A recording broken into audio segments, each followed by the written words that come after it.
my general feeling about that one dime. Hold on, let's finish. Actually, no, I don't feel like it's already 7:30. Chat, I'm jumping in. I hate to this is gonna bother some of you, but I just want to jump in. The main problem with a lot of the people, you know, the one dime type of interpretation of China is a lot of the sources. It's not that they're bad; they're just old. You know, talking about the way China was in 2012 and saying that's how China works when the entire that's before Xi Jinping went in. You know, it'd be like talking about America and saying, you know, it'd be in 2009 and going, well, this is how America works. You know what I mean? Like, it's not, it's the Trump era has completely changed the political trajectory of America, right? There's the pre-Xi reform and there's the post-Xi reform, right? And I think he acknowledged a lot of the ideas, but he didn't really engage with it. And I also really think a big problem is just not accepting that state-owned enterprise is a socialist idea. Like the idea, like, I'm sorry, but like this it portrays a very specific ideological framework to think like we need to have, you know, workplace democracy, right? Like workplace democracy and the sense of like, all right, everybody, should we have this new, okay, we're an airline. Should we have another route that goes from San Diego to St. Louis? Vote yes if we should have, and we can't, like, you know what I mean? Like, that's socialism to you. Socialism to you is voting on every, like, decision made inside of a workplace. Like, everyone, that, like, that is just a conception that you might have that I don't think means it's like a justification for socialism, right? And I think there's a really, I really think it doesn't rise to the level of scholarship that you need in order to engage with what the Communist Party of China is doing. I think a lot of Westerners are just not equipped, and I don't mean because, to be honest with you, in politics, you know, there's very little in the way of like empirical effort anymore.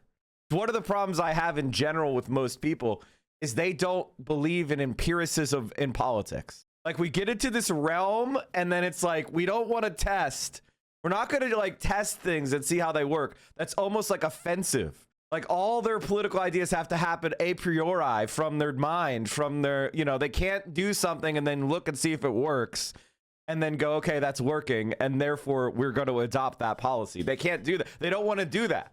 They want to talk about, they want to, like, you know, reason themselves like from their own mind, their own particulars. And the problem with that is, I think the best example of that is, did any of you guys watch the Japan versus Netherlands shit? Did any of you watch the Japan versus Netherlands World Cup game? There was a part of the game that was so offensive when it happened, I started ranting. And ask Vio about this. I'll show you. Hold on, let me find it. I just saw a clip of it in TikTok as I was starting up the stream. Oh, there it is. Oh, God. And it was a statement that when I heard it, I immediately started going to Vio and going, that's not how the world works. People simplify things down into these like simple concepts, and they make these rigid rules of you know, what should be like maybe a general observation, and then it gets hardened. It gets hardened into something that it then makes you dumber, because you can't just look at something and say like, okay, that may be true in general, but the world is way more complex, and there are circumstances, and it's actually not true. Right? Like, the world isn't as fixed as you say it is. And I don't know if I'm making this argument make sense. Let me just show you the clip, and then you'll see what I'm saying. Oh no. Didn't mean to do that. Okay. This is unironically why I love sport. This is unironically, if you're not a sports ball enjoyer, you're wrong. Okay? I'm sorry. You don't have to like them all, but you should find something you like. The Japanese players think they're taller than they actually are because they persist on crossing it straight onto the heads of the Dutch defenders. Yeah, I don't mind a low cross. I think that's fine. But they've got to play football, get it down and play pass and move. That's a lovely pass. That's Chris. So As soon as I heard that, I started ranting in VO going, that's not how this works. Yes, the Dutch players have tall center backs, and so you're at a disadvantage. But if they're going to give you, if they're going to play a defensive formation where they give you the wings and they give you the ball and the ability to serve it in, your odds of getting a header in may go from like, say, 30% down to 10%.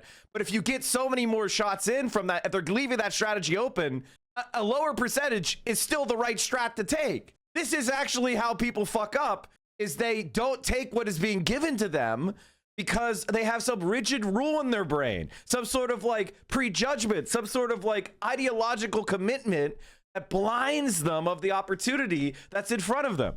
So the Japanese players were playing the Netherlands, and I don't know if you know this, chat, but the Netherlands are really tall. And they have some very tall center backs, which are the defenders that play near their own goal, right? And when you're trying to go for a ball in the air, and somebody's much bigger than you, much taller than you, it's harder for you to get a header against them on a 50-50 ball, right? But that's just one element of a header. Like sometimes it's passed directly to you. They can't even make a play on it. So when I heard this, I started ranting and going, this guy's a fucking idiot. That's what the Japanese are being given, and they are taking advantage of the weakness that the Dutch are saying. They're saying, beat us in the air. We're going to let you cross it in. The Japanese players think they're taller than they actually are because they persist on crossing it straight onto the heads of the Dutch defenders. Yeah, I don't mind a low cross. I think that's fine. But they've got to play football, get it down and play, pass and move. That's a lovely pass. Maybe they are taller than you think they are. 2-2.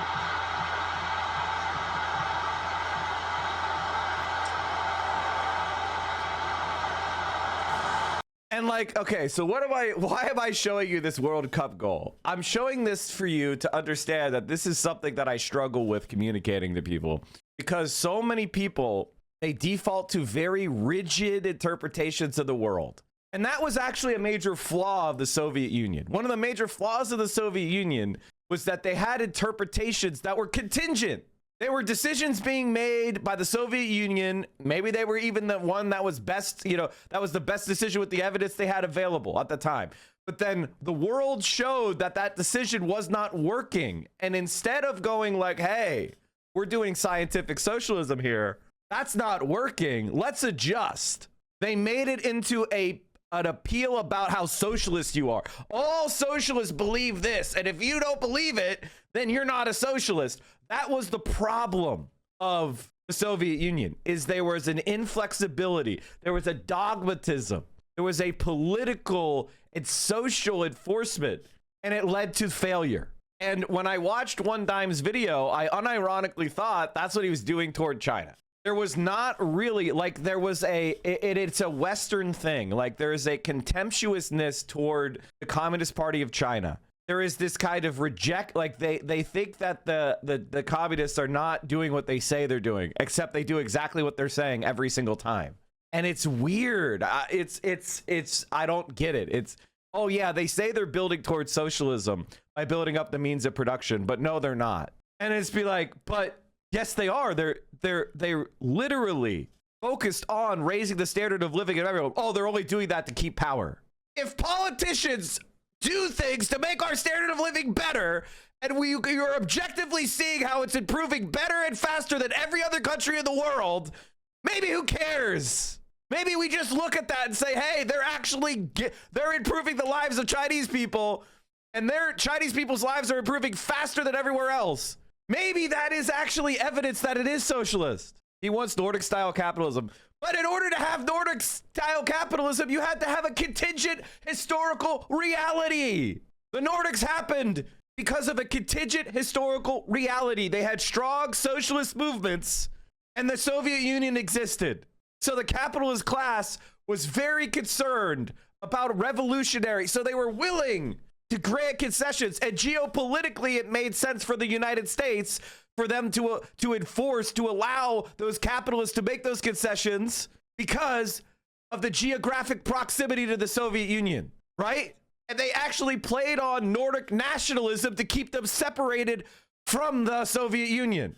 These were contingent decisions that were being made on both sides in order to allow the Nordics to happen. The Nordics probably cannot happen without all of those conditions. And when the Soviet Union fell, what is happening to the Nordics? All those concessions, they're trying to rip them back. Not because they're not working, but because they are. And that's the problem. It's like, I could say I'd rather live in Denmark than Beijing, right? I could say that. And that is true. It's probably better to be Dutch than it is to be Chinese right now. You were born in one of those countries and you were saying you don't know what level of wealth or status you're going to have. Would you rather be born in China or Denmark? The answer is Denmark. But that's individualism, right? That's individualism. That's not necessarily the march of history. Maybe that's definitely probably not going to be true in 50 years from now. Denmark is Danish, not Dutch. You get my point. Sorry, Danish. You're right. I just had the Netherlands on. That's why my brain is failing. The Dutch are on screen. But if you'd rather be from the Netherlands or Danish, and like the reason why I'm saying this, you know, this is obviously no one else making political streams talks like this, which is part of the problem that we have. Part of the problem is that most of the shit that's out there that's you know, is slop. I actually think what One Dime put out is not slop. I actually thought it was very interesting, and it made me firm up some of the thoughts that I had. I just don't agree with him at all. And I think one of the problems with One Dime, and I mean this out of love, is that he's getting emotionally polarized against certain groups of people. And it's coming through on the analysis. The analysis is now, you know, he had some good insights, but now he's becoming emotionally polarized against, say, like AOC supporters or people that like China. And it's like, yeah, they're not engaging in the most deep intellectual way. That's true. But politics is not necessarily that. It's also the way it interacts with the masses. And it's a good thing for our politics that more people like China. If more regular people look at China and say, hey, it's not so bad, that's good for our politics, even if I substantively differ from Xi Jinping, which I do, because China has a different historical contingency than us. But there are some things that I think we should cherry pick out of there. State-owned enterprise, grabbing control of finance capital and controlling it through the state. Things like state ownership or much more state control of land and speculation of property. Like, there are things that we can look at China and say, hey, they're doing really well with these things. We could copy those policies. Now, the idea of like forming our politics into a state party system, you know, that's not happening. So we can't do that. But there are policy ideas that we could take and we could use. Thoughts about Mamdani's Trans City Clinic denying care to trans youth. That's just the law, unfortunately. Children, you cannot unless Congress, you know, creates a specific right to practice medicine on people without parental consent. You can't do that. Also, I bet you it's not even true. I mean, New York City's municipal hospital system already offers trans healthcare providers. This new clinic is a pilot program for direct, low-cost drop-in alternative outside the H&H system. But Mamdani and the health commissioner have said they plan to expand services to cover minors. Okay, well, there you go. Now, by the way, this propaganda, interesting. My guess is they mean unaccompanied minors, right? Like, again, you can't, unless they're emancipated, children, there's been a few exceptions. One of those is abortion. Like, we have crafted exceptions for parental notification for abortion, but that is a legislatively granted right.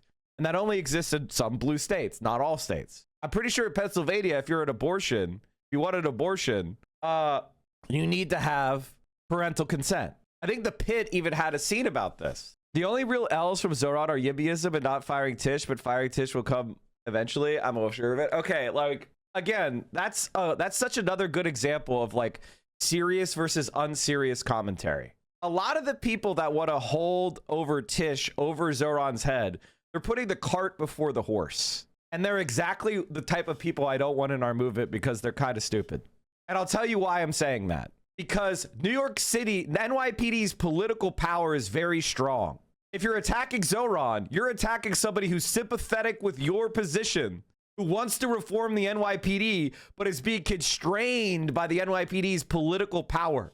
So instead of you helping him, you're actually making the NYPD stronger. Now, if you don't believe Zoran's on your side, well, then no one will ever be on your side, right? Like, that is the problem. The problem is the NYPD is very powerful. It's not that Zoran isn't doing enough to pummel the NYPD. And that is like, that's kind of the issue here is like, we're not winning. Are you winning city council races? We just lost a city council race to a centrist who likes the NYPD. Did you do anything about that? Did you help them? Did you say a mummer's word about it? The police riots under Dinkins is something he's deeply aware of. We need another 2020 protest in order to have momentum to defeat the police. Well, that's what I'm saying. Like, exactly. It's a lot of people, they don't really know anything about politics, but they talk about it every day, but they talk about it like they're 12. And I kind of want us to move on beyond the 12-year-olds. You know, like, like a perfect example of this is I'm going to have Ryan Grimm on the stream. Maybe not this week because I'm going to have Darlisa on or Mirat on. So probably not this week, but next week. And the thing is, like, I'm supporting, you know me, I'm supporting black women to lead the socialist movement. I'm not using them as some sort of prop for myself. I'm legitimately giving them money out of my own pocket because I want them to win. Because all I care about is winning, right? I don't, this is not, I don't, you know, I'm supporting Graham Plattner and I'm also supporting Darlisa. Melat, thank you. Thank you so much. I'm so bad with names. It's actually embarrassing. It's a huge flaw of mine.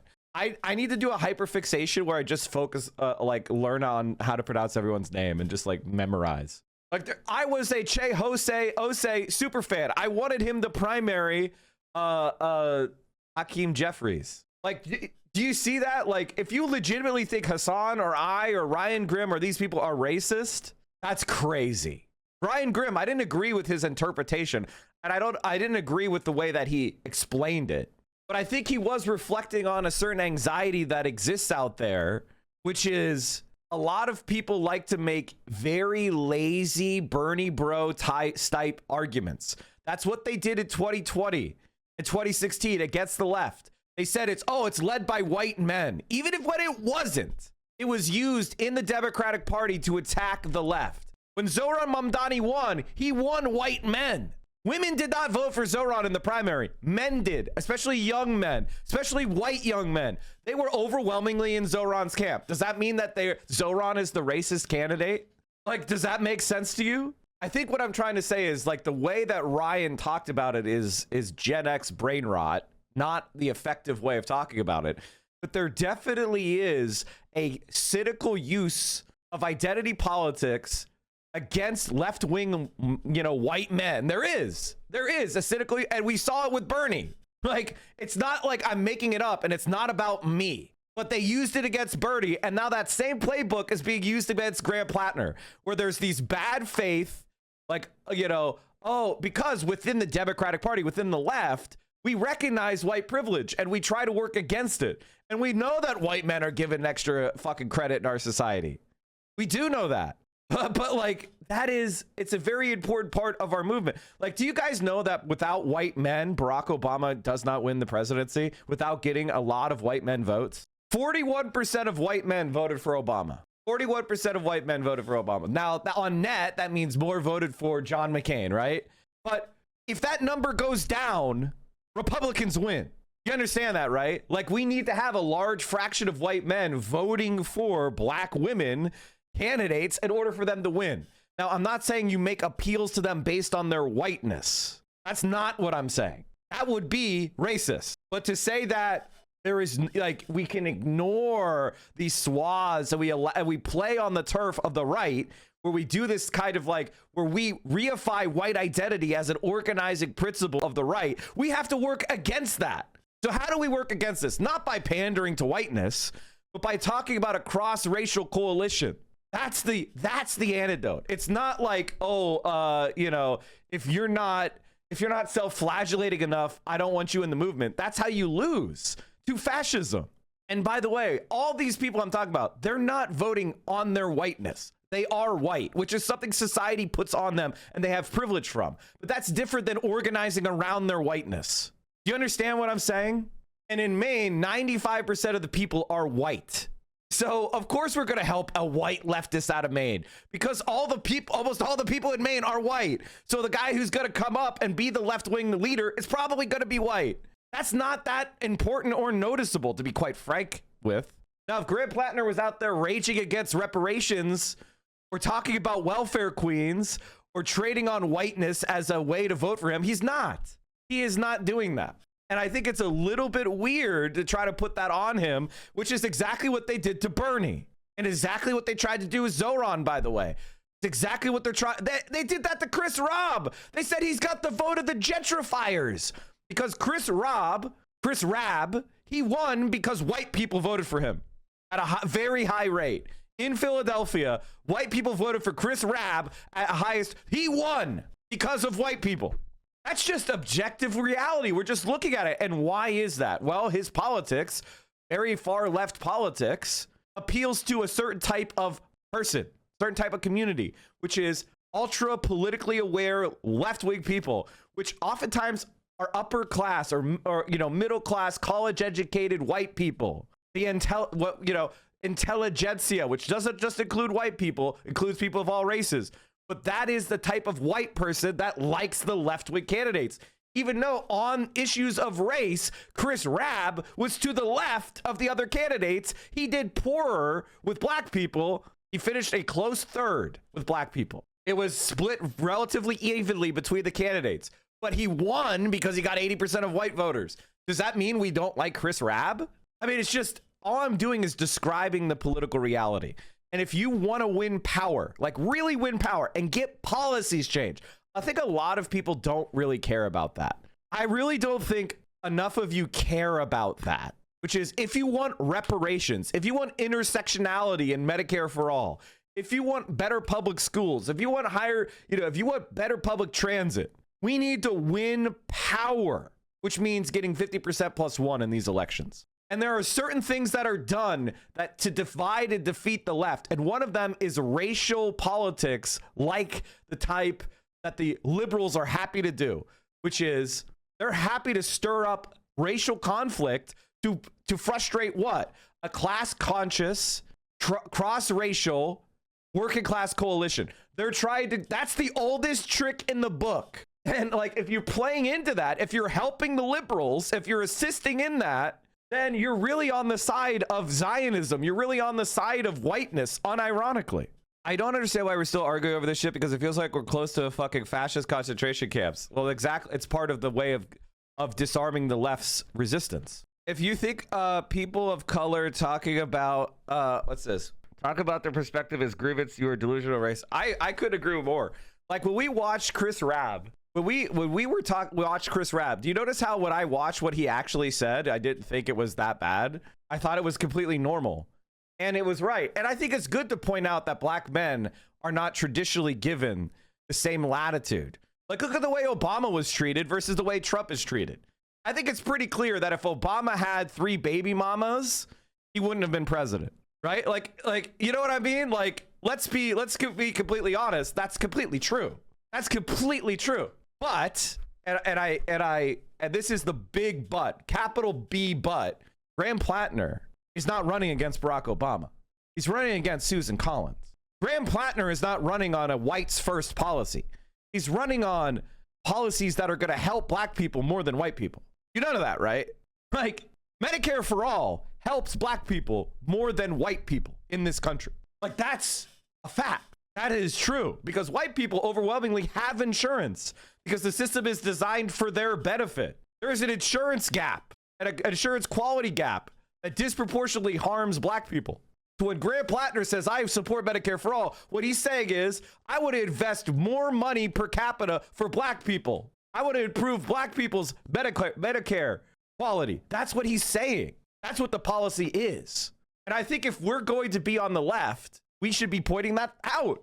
If you care about reducing black women's infant mortality, you have to vote for Graham Plattner. That is actually true. Because Susan Collins is voting to take away health from black people. She is literally trying to destroy Obamacare. She's literally trying to make it worse. She's trying to make it, and she's also making it worse for poor white people too. That is actually the point. And I think one of the issues is like, listen, there's going to be white people in this movement, or it's fucking toast. And it's not to say that they are. I'm white, not because I'm supporting whiteness, but because whiteness is what our society is organized around. I happen to be someone who has white privilege because I am considered white. However, I'm also a leftist, which means that they degrade and my privilege gets stripped away from me. And that, you guys need to understand that. Like, that is not completely. There's some things that I will not lose completely. But let me tell you, if I go in a Black Lives Matter protest and I'm wearing Black Lives Matter shirt and I go right up to the police line and I say Black Lives Matter, they're gonna shoot me with a fucking gun because I am a left winger. They're not gonna go, yes, sir, right this way, sir. They're gonna say, oh, this guy supports reforming the cops, beat his ass. They cracked the skull of a 75-year-old white man because he was pro Black Lives Matter. I need people to get their solidarity up. I need you guys to get your solidarity up. There isn't like some sort of like protected white left-wing identity in this country. There is not. And it's a very, and this stuff comes back from Hillary Clinton. I'm sorry, like maybe if you're too young, you don't know what game is being played here. This is Hillary Clinton's strategy against Bernie, which was to divide people by race, imply that the left is white, and then try to use like this racial grievance politics to divide the left against itself so that the centrist corporate police state that we live in can win. That's what they're doing with, and now they're doing it for Susan Collins, and you're falling for it. It's embarrassing. You gotta be better than that, man. We're still gonna be doing identity politics when we're in the camp. There's nothing wrong with using identity, as long as behind it, there is solidarity. There's nothing wrong with going to black people and saying, we need to invest more in your community to make up for the fact that black people have been left behind and have been underinvested in. And that's what we will do as a socialist movement. But it's another thing to say like, hey, you know, this guy is a white guy and he's running in Maine. Therefore, I think we're going to try to get him defeated because black people would not be treated with the same level of like grace if they were running for office. That's baby shit. That is honest to God baby shit. If Graham Plattner was walking up there and saying Medicare for all whites, I would not support him. You understand that? Like if he was running a white racist campaign, then I wouldn't support him. And I don't think you should either. But he's not doing that.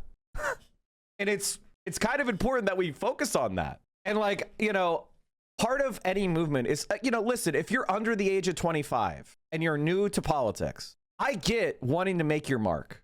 Like I do. I actually understand. Like, but if you were not conscious in the last 10 years of if you don't know how these things have been weaponized against the left, you got to take some time and study, right? There is no Ilhan Omar. There is no Summer Lee without Bernie Sanders. Like Bernie Sanders was the backbone of those candidates. Like the people that came around the Bernie Sanders campaign, the white people too, that came around the Bernie Sanders campaign, led to the squad, led to Summer Lee, led to Ilhan Omar, led to Rashida Tlaib.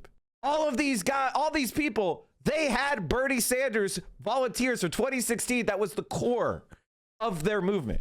Chris Rabb, same shit, right? Like, and I'm not saying that, you know, we own them or anything. I'm just saying that it's an ideological fight. This is the history. And the biggest impediment we have is the fact that there is a establishment Democratic Party, which is very firmly rooted in these kind of racial bad faith accusations against the left in favor of literal cops, in favor of Val Demings, who was what? She was a black woman, but she was the police chief of Orlando. And she was a far right winger on police politics. She was endorsing Donald Trump's police bills when she was running in Florida. Like that. And who did they defeat? Mandela Barnes, who was a black man running in Wisconsin. Mandela Barnes was a black man running in Wisconsin. And I said 2018, but the 2022 Senate election, he ended up losing by 1%. Wisconsin is white as fuck. Somehow white people in Wisconsin, they were supporting Mandela Barnes. The left wingers were supporting Mandela Barnes. He ended up losing. Why did he lose? Did he lose because white leftists like me didn't support him? No, he lost because the establishment Democrats said he was unviable and spent it all in Florida instead. So here we have a black man, a black leftist man who was abandoned by the Democratic Party. They're trying to do the same thing to Graham Plattner that they did to Mandela Barnes. It isn't about his race. It's about his politics. And if you're going to let yourself get tricked by this shit, if you're going to be a useful idiot for the centrists and the Zionists, then I have no use for you. If you're going to trip us up, you're allowed to just shut the fuck up. That is okay, right? You're allowed to go and focus on something else. Like, we need your help. We need your help for Darlisa. We need your help for Francesca Wong. We need your help for a lot of really great people of color who are running for office as socialists or leftists. We need your help. You're allowed to shut the fuck up about Grant Plattner. We can all acknowledge. Did I say Francesca Wong? Francesca Hong. God damn it. My brain is rotting today. Before Bernie, there was no such thing as an American tanky. It was way worse. There was no left wing before Bernie. And the way they defeated Bernie was by cooking up and spinning up this bullshit. And it was never true. And I'm not going to be shy about it. It was never true. It's not to say that Bernie didn't have blind spots. It didn't say that there wasn't places we could get better. But the people that are working against Grant Plattner are the cops, are the Zionists. You're helping them. Your point is valid on Barnes. Well, yes, Barnes is not, again, politics continued to grow. People continued to grow. Barnes is not left-wing enough. People have continued to push further left. He's not left-wing enough. But had he won, our world would be a hell of a lot better place. I would have loved to have Mandela Barnes representing Wisconsin. A national political figure, a black man, a Bernie-crat. I would have, from a white-as-fuck state, lily-white state, had a black Bernie-crat. They didn't want that to happen. He would have been a fucking presidential tier candidate. But now he's gone. Now he's done. Now he's not as left wing as Francesca. Francesca's the DSA candidate. I'm supporting her. I'm just talking about context, right? Barnes led in most polls during the summer of 2022. In the weeks prior to the election, Johnson took a lead of more than 3 points in the polling average. Though Johnson ultimately prevailed, this election was the closest of his three Senate victories. They threw Mandela Barnes under the bus, and they kept Ron Johnson, who's a mega Trumple. That's what they're doing. That's what they're trying to do with Grant Plattner. It's not about race. It's about the fact that they're left-wing. What if Plattner betrays us? What are your thoughts on Maher endorsing Plattner? Bill Maher is a fucking idiot, but he does know one thing. His hatred of Donald Trump is greater than all his other ideas. And if he's smart enough to say that Grant Plattner should win, fine by me. Vote for him. As long as Grant Plattner is not giving him a goddamn thing other than a promise to go after Trump, then I'm fine with it. That's what a winning coalition looks like. I think a lot of people have never won anything. Part of the thing that happens is, like, I get into conversation with people that have never won anything or even tried to win anything. Do you know how hard it is to go and convince the majority of a community of something left wing? Do you understand what it means that Zohran Mamdani won the majority of people in New York City from a far left point of view? Like, can you comprehend what that fucking means? That over 1 million people showed up to vote for a Democratic. So, like, do you know what that means? Can you grok it? Can you understand it? Can you process that? I don't think you can. I don't think you can get it. Grok it. ChatGPT it. Claire was on Subway Takes. And the reason why we're having this conversation is right now, there is a supposed Iran war deal that might be passed. And who are we listening to? And who are we watching? Ryan Grimm, Jeremy Scahill. They started Drop Site News, one of the most important left-wing and anti-imperialist news sources of all time. Original reporting, journalism. Without Drop Site News, there would be so much more right-wing government propaganda in our feeds. It would be so much harder for us to understand what's fucking going on. I may not agree with Jeremy or Ryan about every single thing they say, but without Drop Site, all of us are much worse off. And I am not I've done journalism in this stream. I've done original reporting in this stream, right? But I do not, and Hassan is the same. But what we do is nothing compared to the gumshoe work that Ryan Grimm is doing. I'm not going, and I may disagree with the way he argues or articulates certain points, but he is absolutely vital for our movement. There is no ifs, ands, or buts. We need Ryan Grimm. We're going to need him for a long time to come.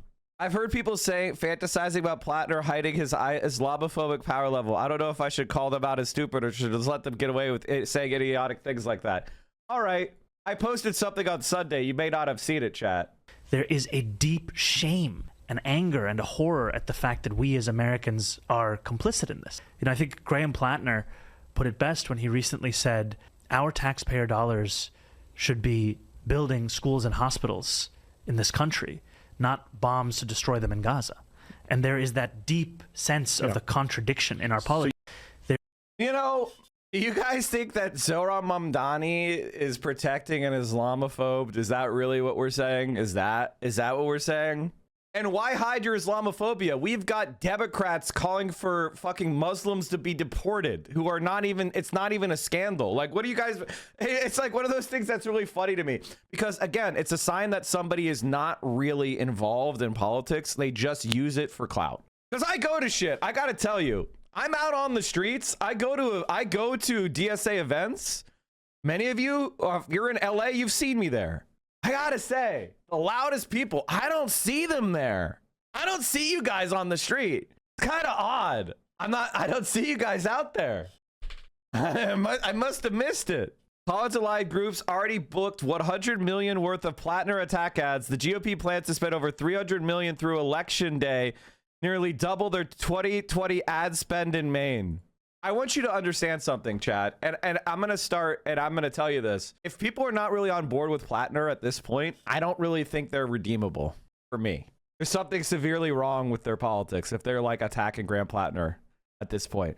Do you think $300 million of Zionist money is there because this guy is helping Israel? There's like 1 million people in Maine. That means they're spending $300 per person. Oh, 1.4 million. 300 million.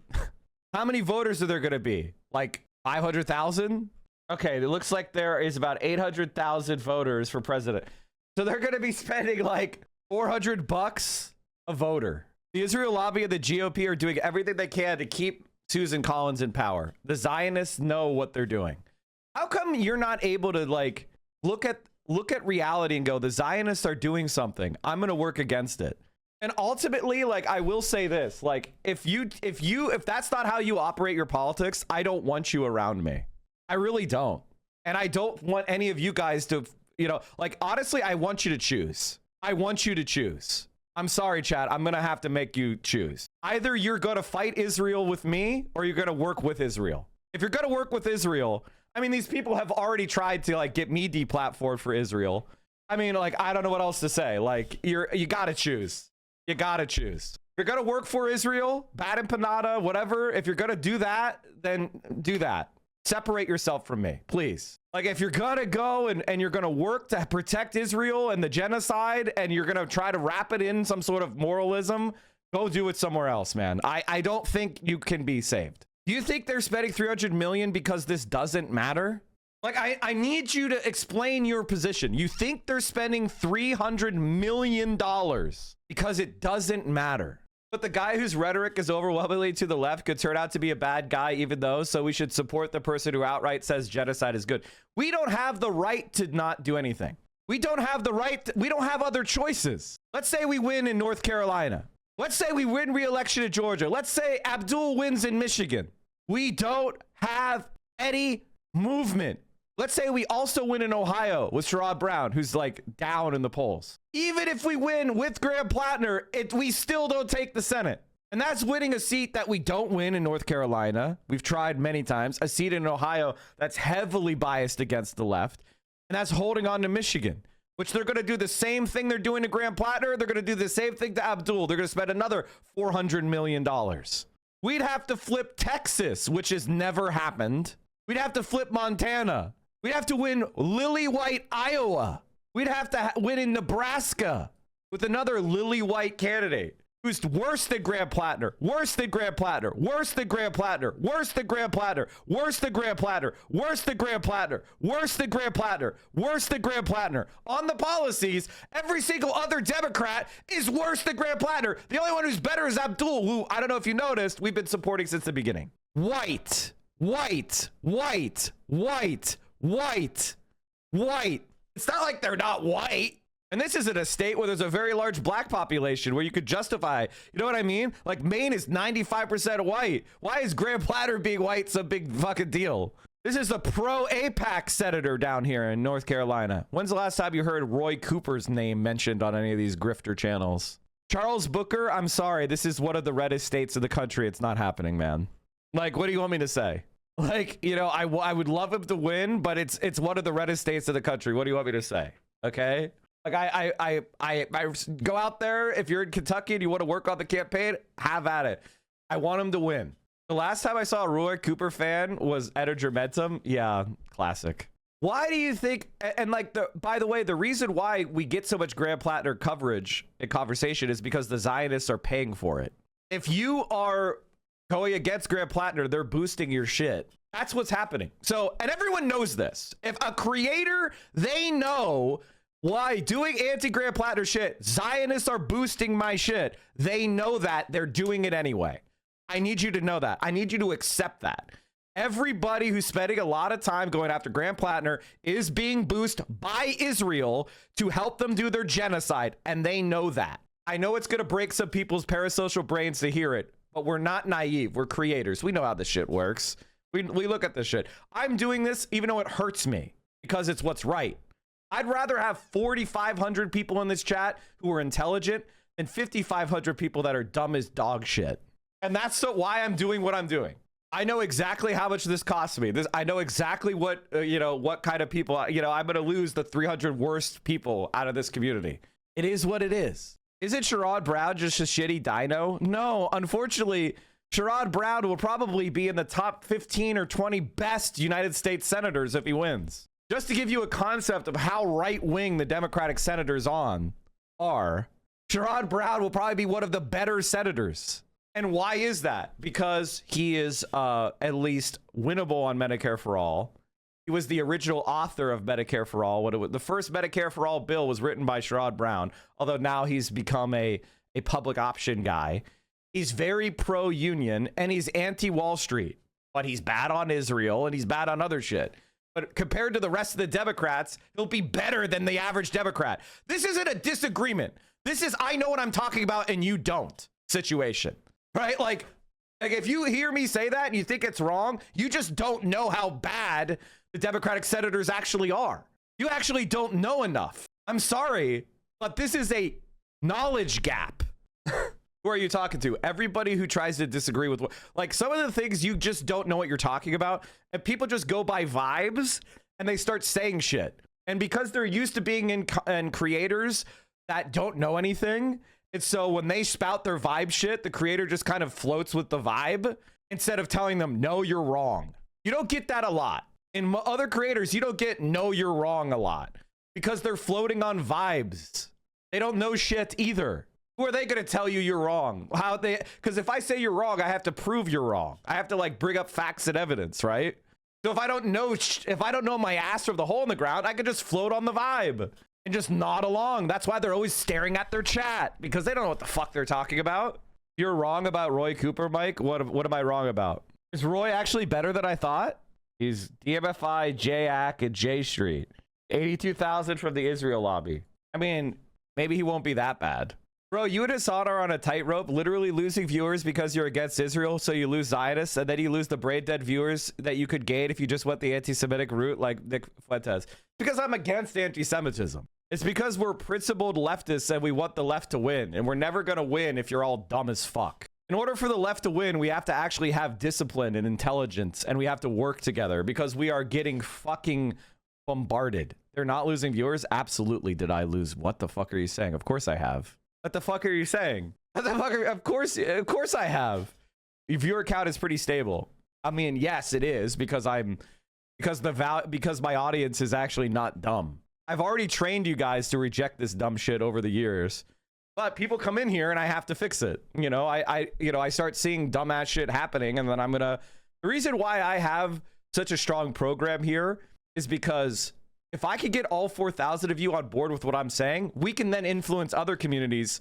Part of the reason, like, I'm not saying that Hassan would not be supporting Graham Plattner like he is if it wasn't for me, but the fact that there is such a strong group of people that are pro Graham Plattner in his community helps him do what it helps him push the ideas that we need to be, forward in order to take power, right?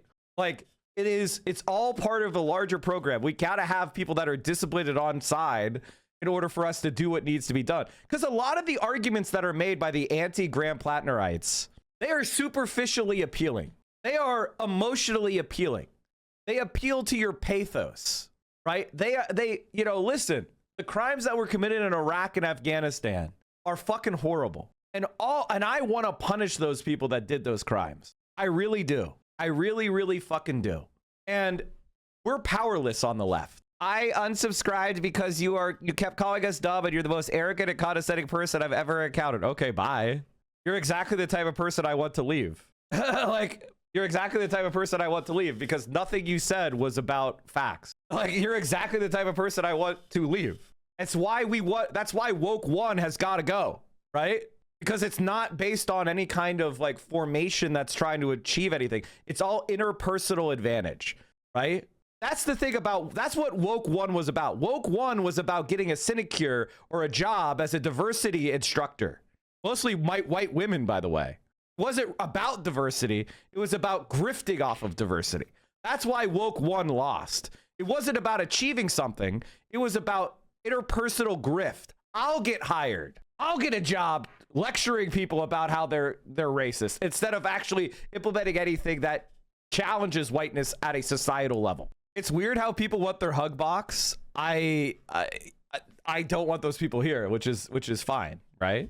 Like, it is what it is. Every fucking stream is like half I'm the only leftist that's right, and the other half is I'm the first leftist to say X. I would never in a million years say I'm the only leftist that's right. I would never in a million years say that.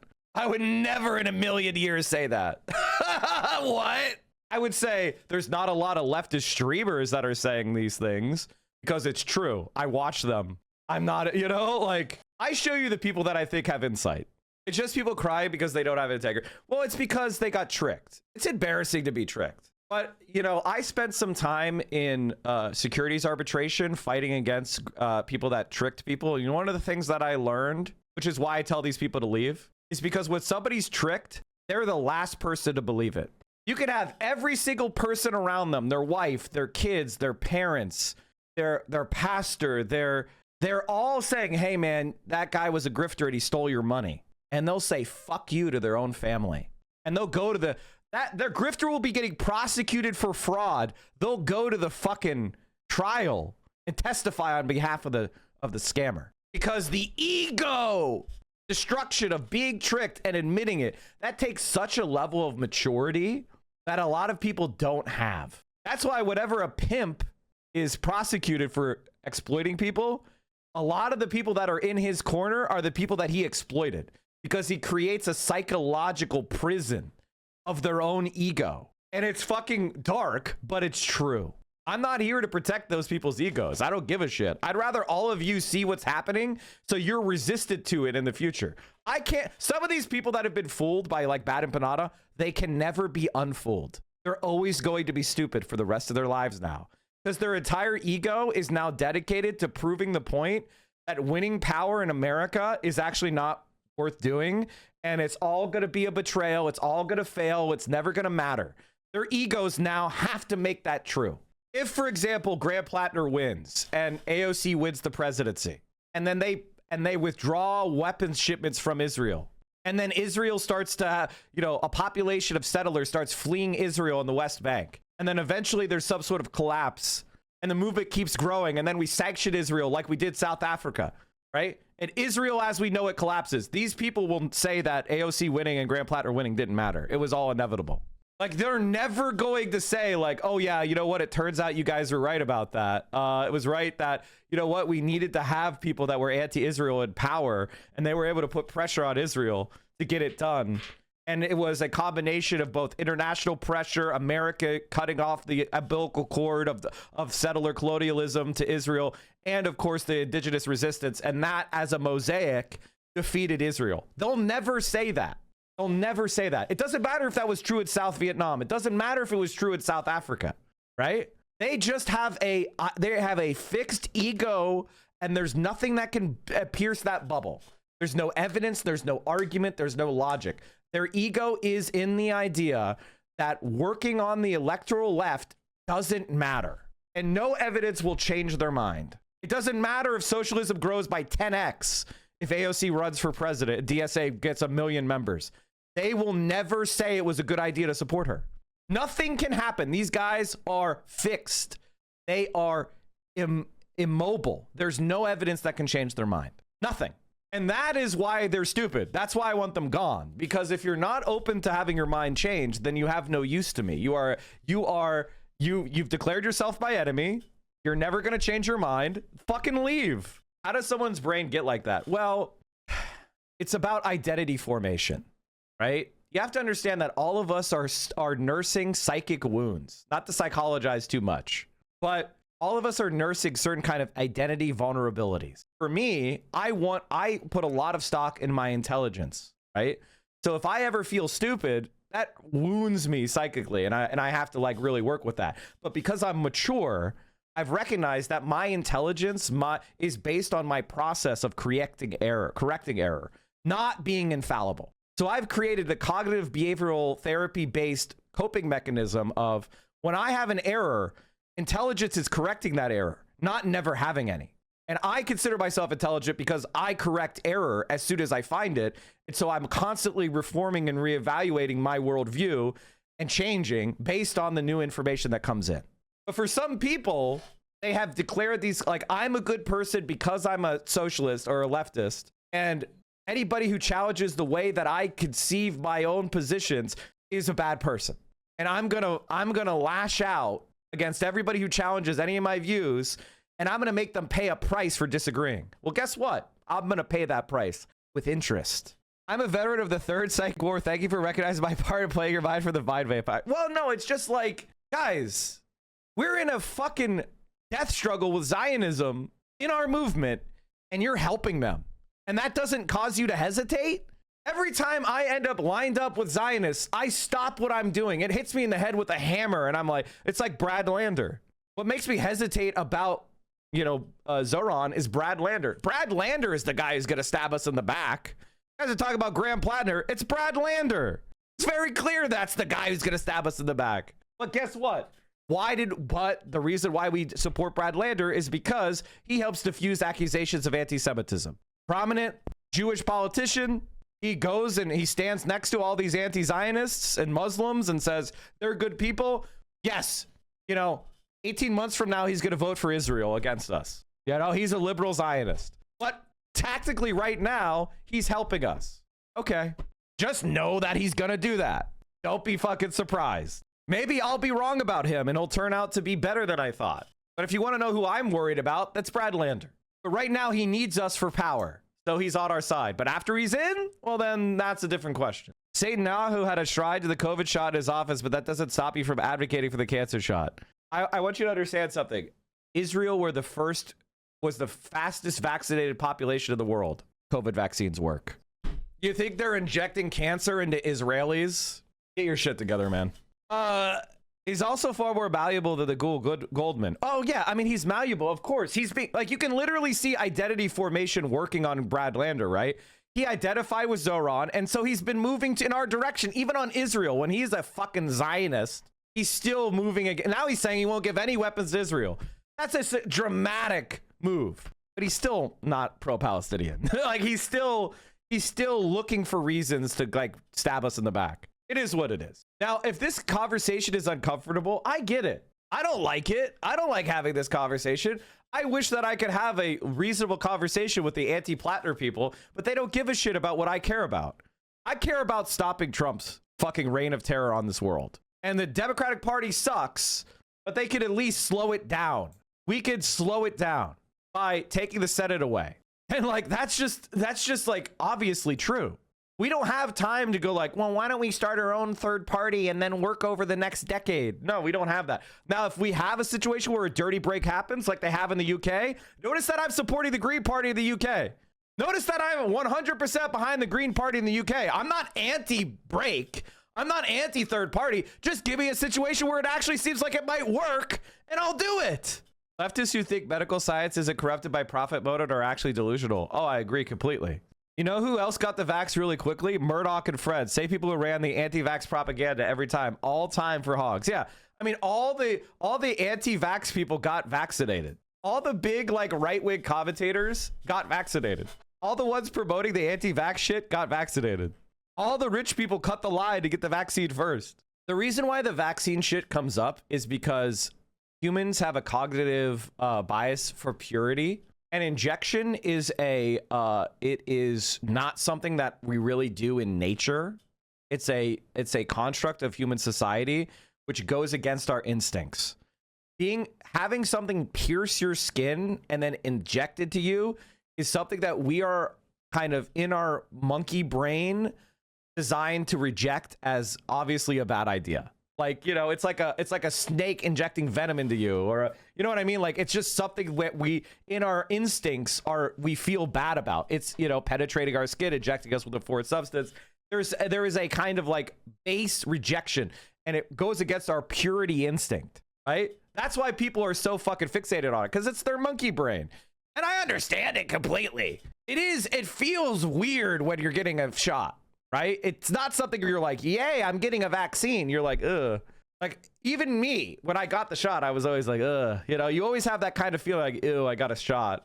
I don't like that. It is what it is. But if you're intelligent, you're able to kind of like use the front of your brain and go, you know, obviously, instinctually and physically, that doesn't feel good. But here's all the evidence that it works. Here's the, you know, blah, blah, blah, blah, blah. You're able to make yourself do the thing, even though your instincts are against it. Sort of like going to the gym. Your instincts are to be lazy, to preserve energy. But you go to the gym and you move iron around for no fucking reason in order to train your muscles and train your body, because you recognize that there is a health benefit and an attractiveness benefit, which is your instinct. So you're like you're using your reasoning mind to, you know, for other reasons.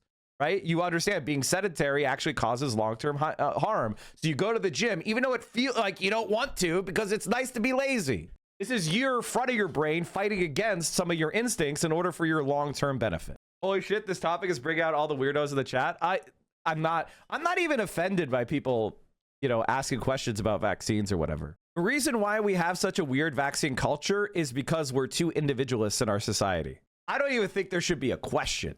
Like, I don't even think there should be any exceptions, except for like medical necessity. Like, you literally cannot take it. But you should not have anything to do with that. That should only be something a doctor puts in your medical file. There shouldn't even be a question about it. It shouldn't even be like a topic of conversation. It should be like driving on the right side of the road. There is no debate. There is no opting out of driving on the right. You just drive on the right side of the road or you go to jail. Like, that is the way it goes. The same reason we can't have an organized left, the hyper-individualism in America. Well, I mean, like, a lot of the arguments against, like, Graham Plattner, right? Like, they're individualist. I don't want to be associated with the guy who did blah, right? Like, it's not, the movement will be harmed if Susan Collins doesn't win, right? Like, they don't make an argument like, hey, we need Susan Collins to win in order to blah, blah, blah, blah, blah, blah, blah, right? There's also not an acknowledgement of, hey, if Susan Collins, hey, we are intentionally sabotaging this race and in a pro-Israel, we're sabotaging this race for a pro-Israel, anti-Medicare for all, pro-imperialist candidate because we are trying to do X, Y, and Z thing. It's all individual. It's all like, would you support an imperialist? Like, it's all about how you feel about yourself, not about a goal that's the movement is achieving, right? Notice that? Because it is inherently liberal. It's not collective. It's not even an attempt at some sort of like political argument. And it is floating on that sentiment, plus it's a grift. I mean, it's really that simple. Like, Israel is pouring money into fighting Graham Plattner, 300 million.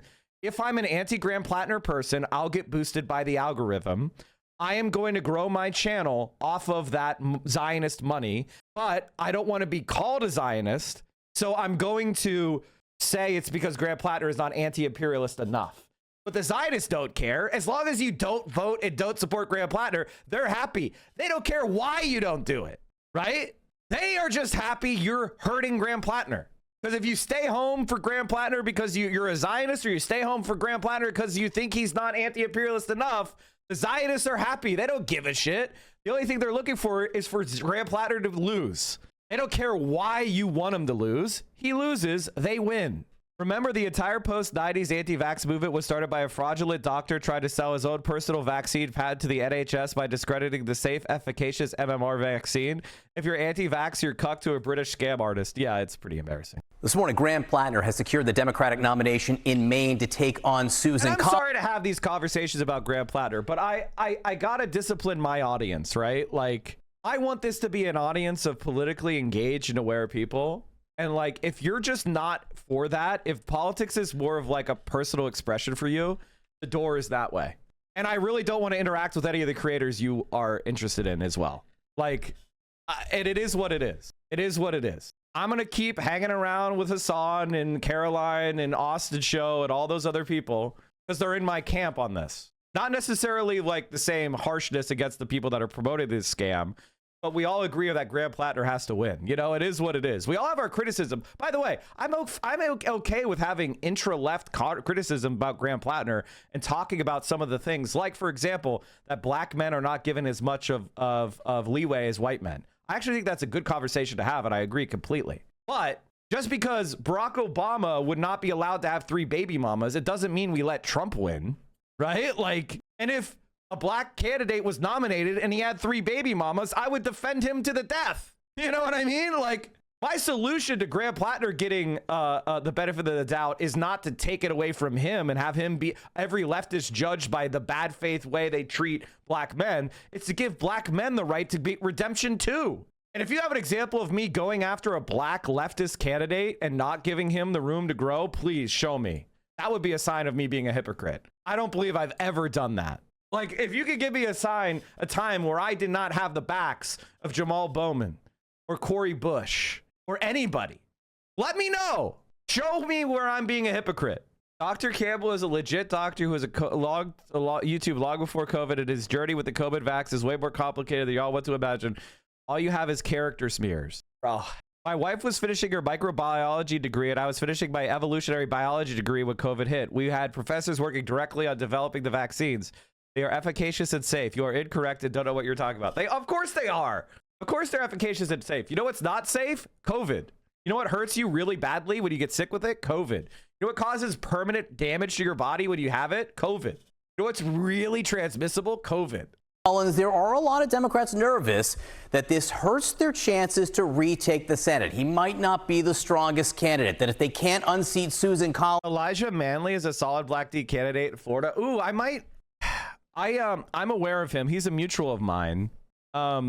He's definitely someone that I'm thinking about helping, but I want to talk to like other people in Florida first. I don't know if he's like, I think he's significantly to my right, but maybe I'm wrong about that.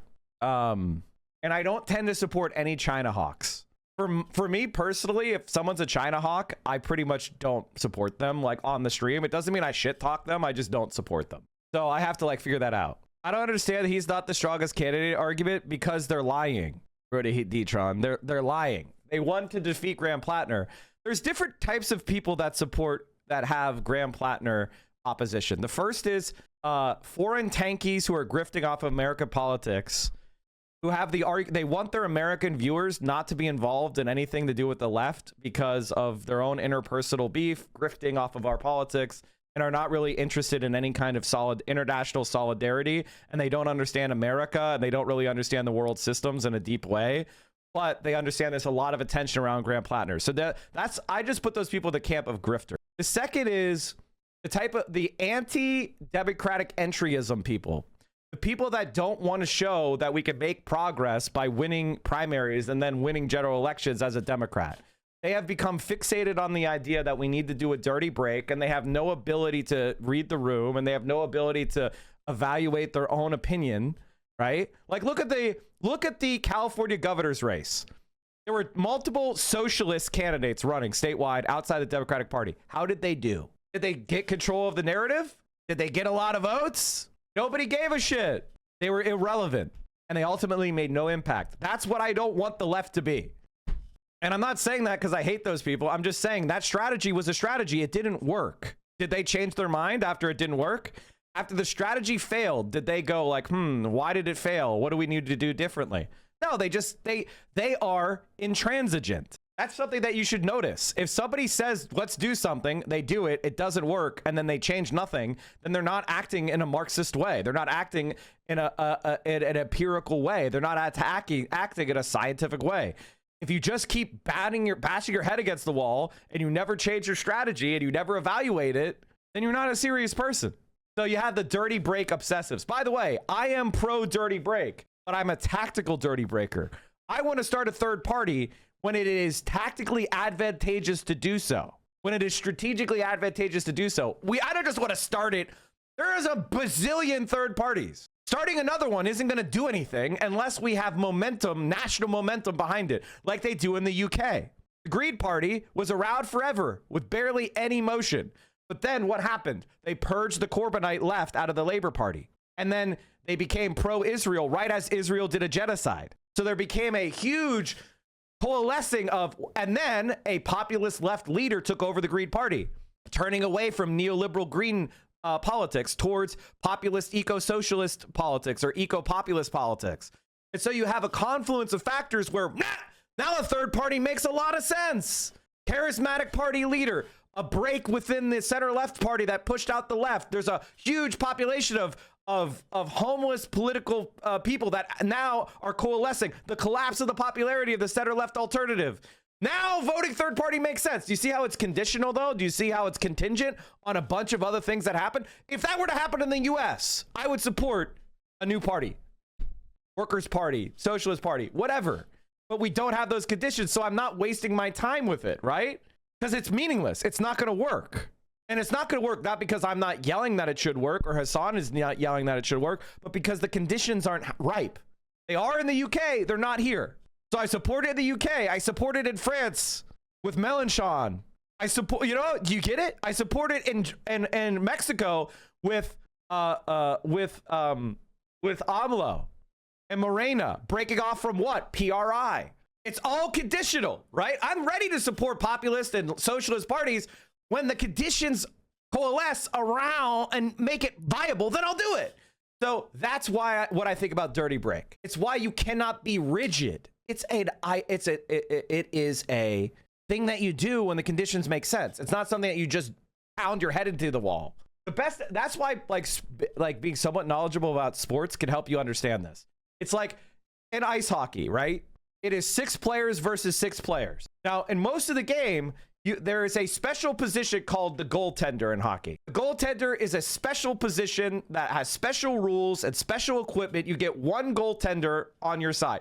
But sometimes, late into the game, last couple minutes of the game, if you're losing by 1, you can switch out your goaltender for an additional skater. You can give up that specialized position in exchange for more offense, right?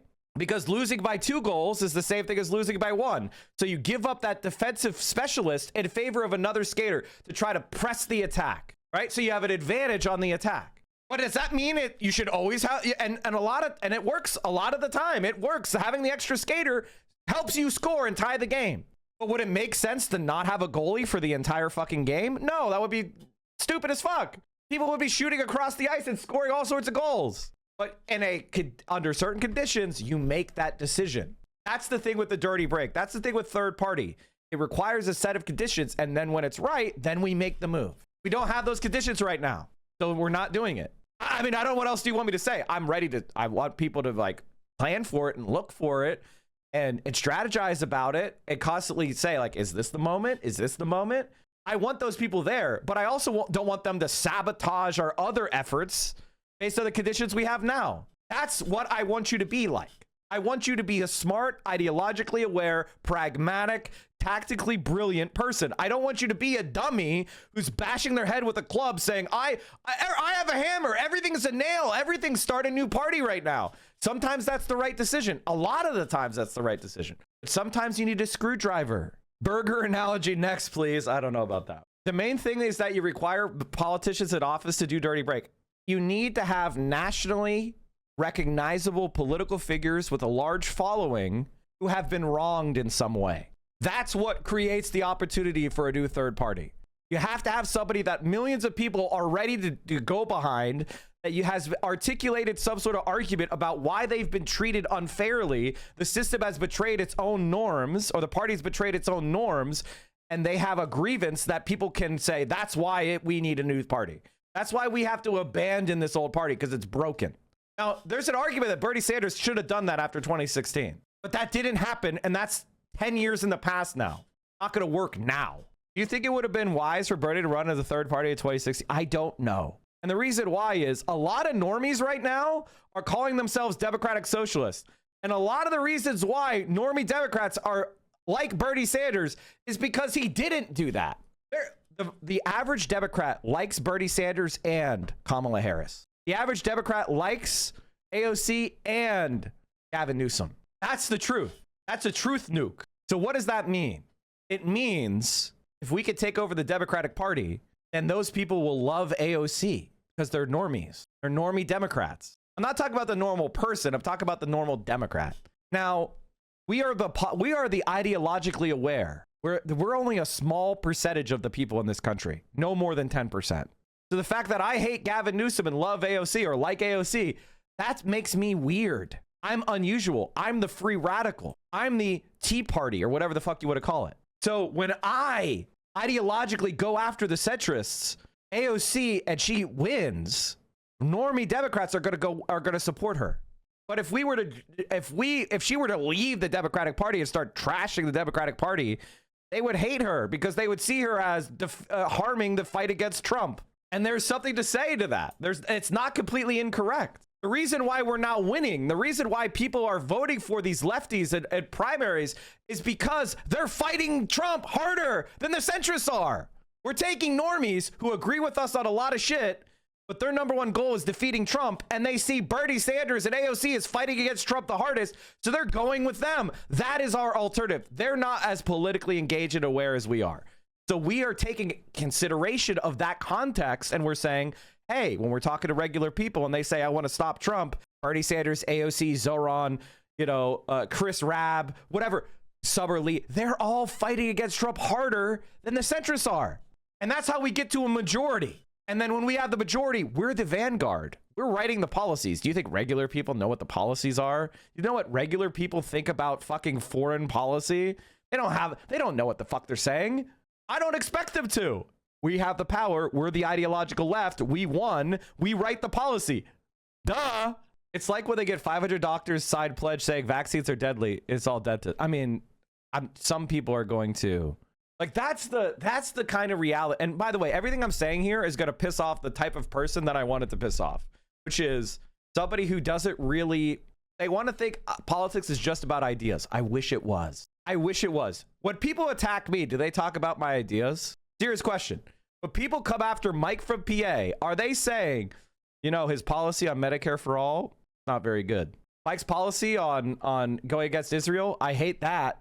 Have you ever, you know what the people that get mad at me? I'm arrogant. Subjective personal opinion, nothing to do with my politics. They attack my personality. They attack my looks. They attack my race. They attack my whatever. It is my gender. I was cringe. It's never my ideas. Never the points I make. The same thing with Hassan. How often do they actually attack his points? Maybe they'll make a straw man. He's rich. He went to a brothel. He shocked his dog. He's a terrorist supporter, but none of those are actually covers. Those are just signifiers. He's white. That's a funny one. But people call Hassan white. I know they're in some sort of like hyper online bubble. A Muslim immigrant is not white in America. Like, I'm sorry.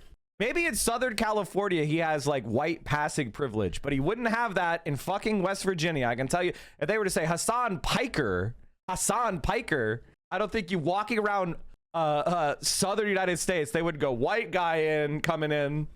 What does he classify? Well, in America, MENA immigrants have traditionally been considered white because they're such small in number.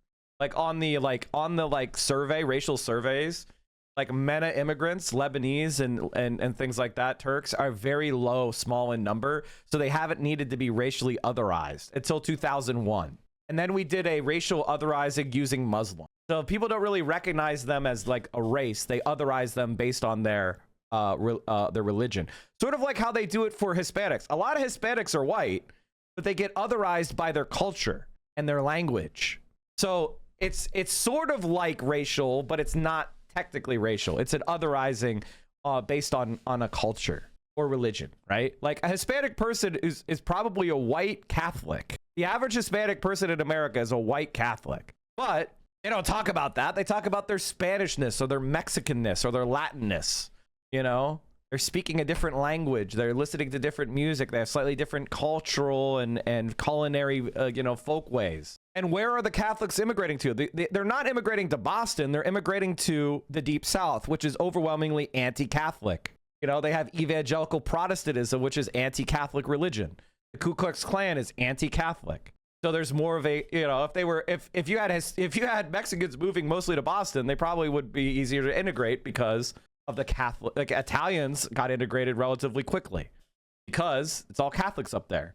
And the type of Protestant that exists up in, say, like Pennsylvania is Moravian or Quaker or, Presbyterian. Like they're, what was Hillary Clinton's religion? Why am I blanking? How can I not remember? It's a mainline Protestant. Methodist. Thank you, Blue Mage Paladin. Thank you.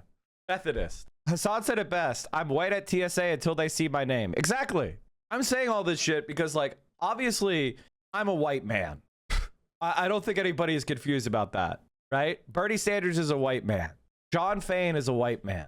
There's a lot of friction in the fact that I've got male privilege and I've got white privilege. Notice that a lot of people that fixate on Graham Plattner are men. You ever hear them talking about how they have masculine privilege and we need to advance the interests of women, that women should talk more?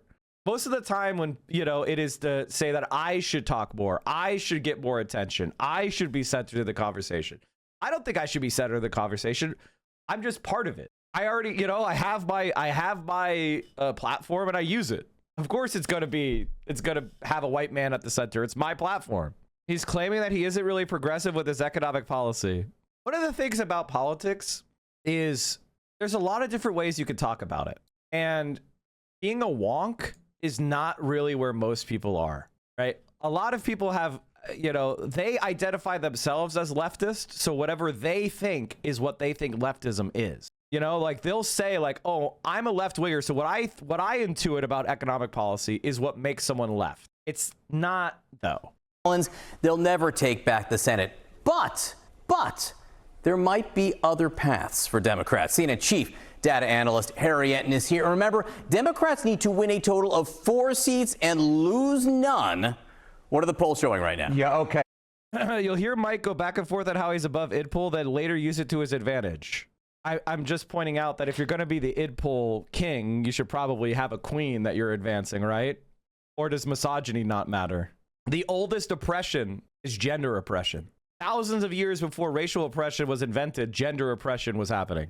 It is the one that is not even, there is like, what are we saying? All other forms of oppression are modeled on gender oppression. There was actually one of the things that was really interesting with, I would love to do a deep dive into this one day, but David Graeber, in his book on, I think it was on debt, he talks about how like wages themselves, it really goes back to like female slaves being rented out. Like wages themselves were modeled after like early forms of prostitution and degradation of women and marriage.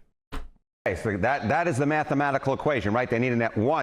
David Graeber's book, David Graeber. My favorite anarchist book is called Debt, the First 5,000 Years. But that's a tome, okay? Just be prepared. 1, 2, 3, 4 seats. That is what they need tonight. And I think that there is this idea out there that if Graham Plattner doesn't win in Maine, then it screws the Democrats. That is not true at all. Yes, false. Yes, it is. There's no way that the Democrats win the Senate without Maine. They would have to run the table in like 3 red states that they're heavily favored against. It's like, it'd be like a 2% or maybe like 5% chance. There's no fucking way they're going to, but if they win Maine, their odds of like running the table go up dramatically. It may make it more difficult, but they have a real path even without winning in Maine. What are we talking about? Okay, well, the idea of having a path versus like, this is where you're supposed to be a numbers guy. You're supposed to be a numbers guy, but what you're actually saying is dumb as fuck. We just take a look at some polling in some key states, right? Some state polling in GOP-held seats. These are states that Donald Trump won by double digits. But look at this. The Democrats in the average of polls are actually slightly ahead. Sherrod Brown in Ohio. What are the average of polls for Graham Plattner? What are the average of polls for Graham Plattner? What's the average of polls for Graham Plattner? He's up by 3 points. He's, of course, the former senator, lost his seat back in 2024. How about in Texas, which has not elected a Democrat to the United States Senate since 1988? What do we see here? We see James Tallarico. Again, a small lead, well within the margin of error, but in the average poll, he's up 3 points. So in 2 states, we have polling out in the last few weeks, last few months, when you average it all together, where you actually have Democrats ahead, again, within the margin of error, but up by 3 points in 2 states that Donald Trump won by double digits just 2 years ago. So this would be 2 Democratic pickups. What are some other opportunities, according to the prediction markets? Yeah, okay, so we're talking about math here, right? We need a net gain of 4. This is 1, this is 2. How do you add in the other 2? Well, why don't we look at the prediction markets, look at the Kalshi prediction markets. How about chance Democrats win Senate races in Alaska, right? The last time a Democrat won a Senate. Why are we using prediction markets on the other people? What are the prediction markets saying? What are they saying for Texas? Oh, I guess we're not going to use them for Texas because they have Paxton the favorite. So I guess we're switching over to prediction markets now. This is how you could tell it's propaganda. Do you see how they're cherry picking? So like they have a polling average on very strong candidates. I think Sherrod Brown is a very strong candidate for Ohio. I think Tallarico is a strong candidate for Texas, right? But now suddenly we have Kalshi. But he's losing in the Kalshi market. What about Ohio? How's Sherrod Brown in Ohio? Okay, he's winning. Okay, well, he just crossed over. But right now, they have Sherrod leading, at least in this one, he's leading. Senate race in Alaska was back in 2008, Mark Begich. But Mary Patola, look at this, a 62% chance of winning that race, according to the Kalshi prediction. I actually think that if I were to bet, I think Alaska has a good shot because Mary is a very good candidate who's managed to, like, convince Alaskans that she's one of them. That's very much a personality win. Market. How about Why do you think Brown is a strong candidate for Ohio when he already lost to Moreno, a closeted gay forward-board Republican? Because it's not 2024 anymore, right? Like Trump's not on the ballot, and Sherrod Brown has enough name recognition that like beating him down will be a lot harder. And he's won in, you know, I think he is as good as it's going to get at Ohio. I don't think Ohio has a lot of good candidates. North Carolina, where I think even the most, let's just say, experts who... A lot of polling nerds don't understand that the wisdom of crowds was actually based on and how prediction markets don't recreate that. Yeah, it's just the people with the most money. They're the ones who dictate where the number is. It's a sentiment of of people with money. That's how Kalshi works. It's not a wisdom of the crowd. It's the wisdom of the richest in the crowd, which oftentimes gets it wrong on things like elections. Whereas wisdom of the crowd is everybody in the crowd. Who are the hardest on the Democrats' chances think that... By the way, chat, do you want to know how to win every single one of those? Guess how many jelly beans or whatever the fuck. You want me to tell you how to win those every time? Average the answers of the crowd. I usually drop the highest and the lowest. I always drop one outlier from the highest to the lowest. I don't do a straight average because typically like the highest and the lowest numbers are really bad. So you could just, and if depending on how bad they are, they could throw off the average quite a bit. So I usually will chop off the outliers and then average the rest. What if the crowd is dumb though? You'll still have a better answer.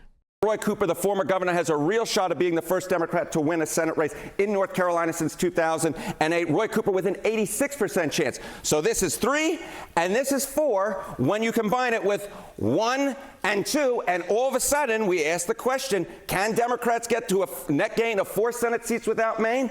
Well, the answer is absolutely yes. That's if they don't lose any of their own seats, which isn't a guarantee, by the way. There's not a guarantee, but we'll leave that aside. They also have to win Michigan, which is an open seat. Okay, so you just identified 4 races. And defend Georgia. Are there others? I mean, how many places is there, say, a puncher's chance for Democrats? Yeah, okay. So we talked about 1, we spoke about 2, we spoke about 3, we spoke about 4. That's the net gain of 4. But if we widen out the map, right, a puncher's chance, at least a 20% chance that the Kalshi prediction markets, people putting their money where their mouth is, in terms of Democrats winning, at least a 20% chance. Look at this. There are 7 GOP-held seats. So the map is actually really wide this year. It is widened out. which is not a big surprise when the President of the United States has an approval. Yes, it's widened, but Maine is the top one to flip. So anybody telling you to give up Maine, that's like the one that they have the best chance of flipping. That will significantly hamper the Democrats taking power if they don't flip Maine. So anybody telling you to like not support Graham Plattner is what they're really doing is they're helping the GOP in a very significant way. If he's lucky, averaging about 40%. If you look at most of the polls, it's under 40%. Bottom line is map is wide. Democrats have a path without Maine. Yes, Maine helps them, but they have a clear path. Now, I don't know about you guys, but I go by Kalshi, and Kalshi says Graham Plattner is going to win. And the only reason we had this dip is because of these fake scandals, which, by the way, when the polling, there's not a lot of new polling that's come out since the scandals. These scandals are not going to, they're not going to hold up. It's going to return to the mean. And I told people, by the way, when the scandals came out, I told people cheap Plattner shares. When they dived, I said cheap Plattner shares. So I guess we'll see.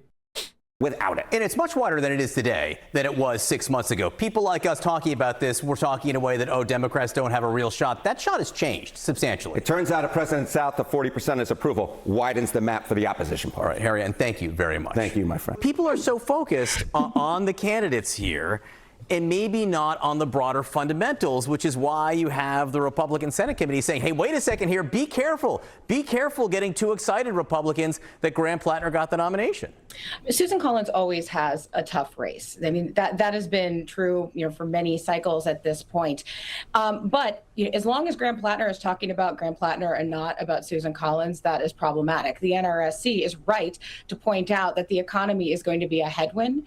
And not to mention, Republicans have another thing that's kind of pushing against them, and that's the president. Usually this messaging is coming from the White House in normal times or far from normal times.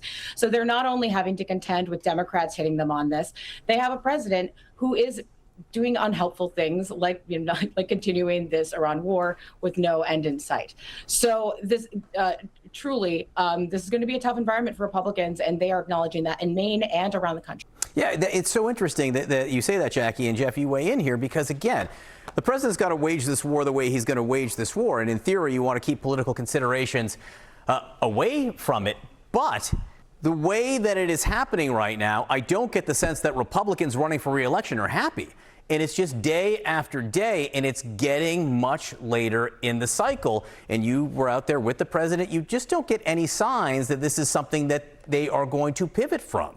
Look, I mean, wars are obviously more difficult to end than they are to begin. We've talked about that so many times over the years, but it's apt in this case right here. And of course, you want to keep the politics out of it, but it is all one a piece of the same challenge for Republicans here. Now, Democrats have enough challenges of their own. There's no doubt about it. The party is still defining itself. It's still an uphill challenge to win control of the Senate. There's no question. Even in this environment, Democrats have to perform nearly flawlessly to do that. And that is unlikely in this era. I mean, one race is likely to fall apart or something unknown will happen. But we do know one thing. The midterm elections are never friendly to the president's party, particularly with these headwinds here. And the fact that what is happening at the White House, there's much more time being spent talking about renovations and things. I was also struck by that, listening to the president as he was speaking. A lot of silence from Wisconsin farmers as he was talking about the ballroom and the other renovations he's been doing in Washington. It's not their chief priority. It may be his. Jackie, just very quickly, Graham Plattner was out speaking this morning. Arlette played some of it earlier today. In a sense that he's talking in a way that would alleviate the concerns of Maine voters or maybe national Democrats? We'll have to see, John. You didn't see a rousing statement from Democrats last night. Janet Mills didn't even mention him in her statement, which was very noteworthy. It did, but when you do again, look at the reason why, and again, the centrists are not stupid, right? Like if Graham Plattner wins, he'll be extremely popular. He'll be another Bernie. The reality is that if Graham Plattner wins, he's going to keep his promises. He's going to get super popular. He's going to build a network of supporters in his state, and he's going to become like Bernie, and he's going to win the next vote by 65%. And Maine itself might permanently go to the left, like Vermont did. Vermont was such a Republican stalwart state before Bernie Sanders, it voted against FDR. It's like Vermont used to be, I mean, Bernie Sanders flipped the congressional seat from a Republican to him. He also was running against a Democrat at the same, like, that what will happen. That's what will happen is Graham Plattner will push Maine permanently to the left and it'll become Vermont too. And that's what the centrists don't want to happen. Like, that is the whole point is if he loses, well then, okay, yeah, well, they can run again in 6 years. Susan Collins will probably die because she's old as fuck and they'll get another chance at it. For them, they don't care about power. It's for them, it's about making money through politics, which is the same thing as all the anti-Graham Plattner thing.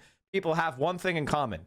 How do I make money from politics? Not how do I advance an agenda and get it passed, right? They're not ideologically consistent. They don't give a shit, right? And so that's what it's about. That's what it's about. How do I make money off this shit? And, you know, listen, if you could watch this shit and not recognize what's going on or you don't care, you're fucking stupid. At the margins, he did manage to consolidate many Democrats, but I mean, as it was said earlier, those independent women in Maine, those are going to be the ones that he's going to need on his side if he wants to win in November. Jackie Kucinich, Jeff Zeleny, great to see you both this morning with so much developing news. Last night in Maine, Graham Plattner, as you well know, won the primary to become Democrats' pick to take on Republican Senator Susan Collins this fall. Recently, Plattner has been accused by several former girlfriends of unsettling behavior, including one instance where he was described as physically intimidating. Now, this is something Plattner disputes, but I'm just wondering what you think about what he had to say last night. Let's take a listen. Redemption is not just some simple or easy destination. It's a journey. I've made mistakes in my life, mistakes that I regret, that I live with, and that I continue to learn from. And I'm still far from perfect. But every day, I wake up and I try to be a little bit better and a little bit kinder than I was the day before. Now that voters in Maine have selected Plattner despite those controversies, will you endorse him? Listen, I've said as this controversy came out that, you know, the voters of Maine ought to decide. I am focused. I'm up for re-election this year myself. I'm focused on my own race. I hope the Democrats take back the Senate, and that path probably goes through Maine. But I'm focused on my own race at this point. Do you think he'll cost Democrats a chance to retake the Senate? Mm-hmm.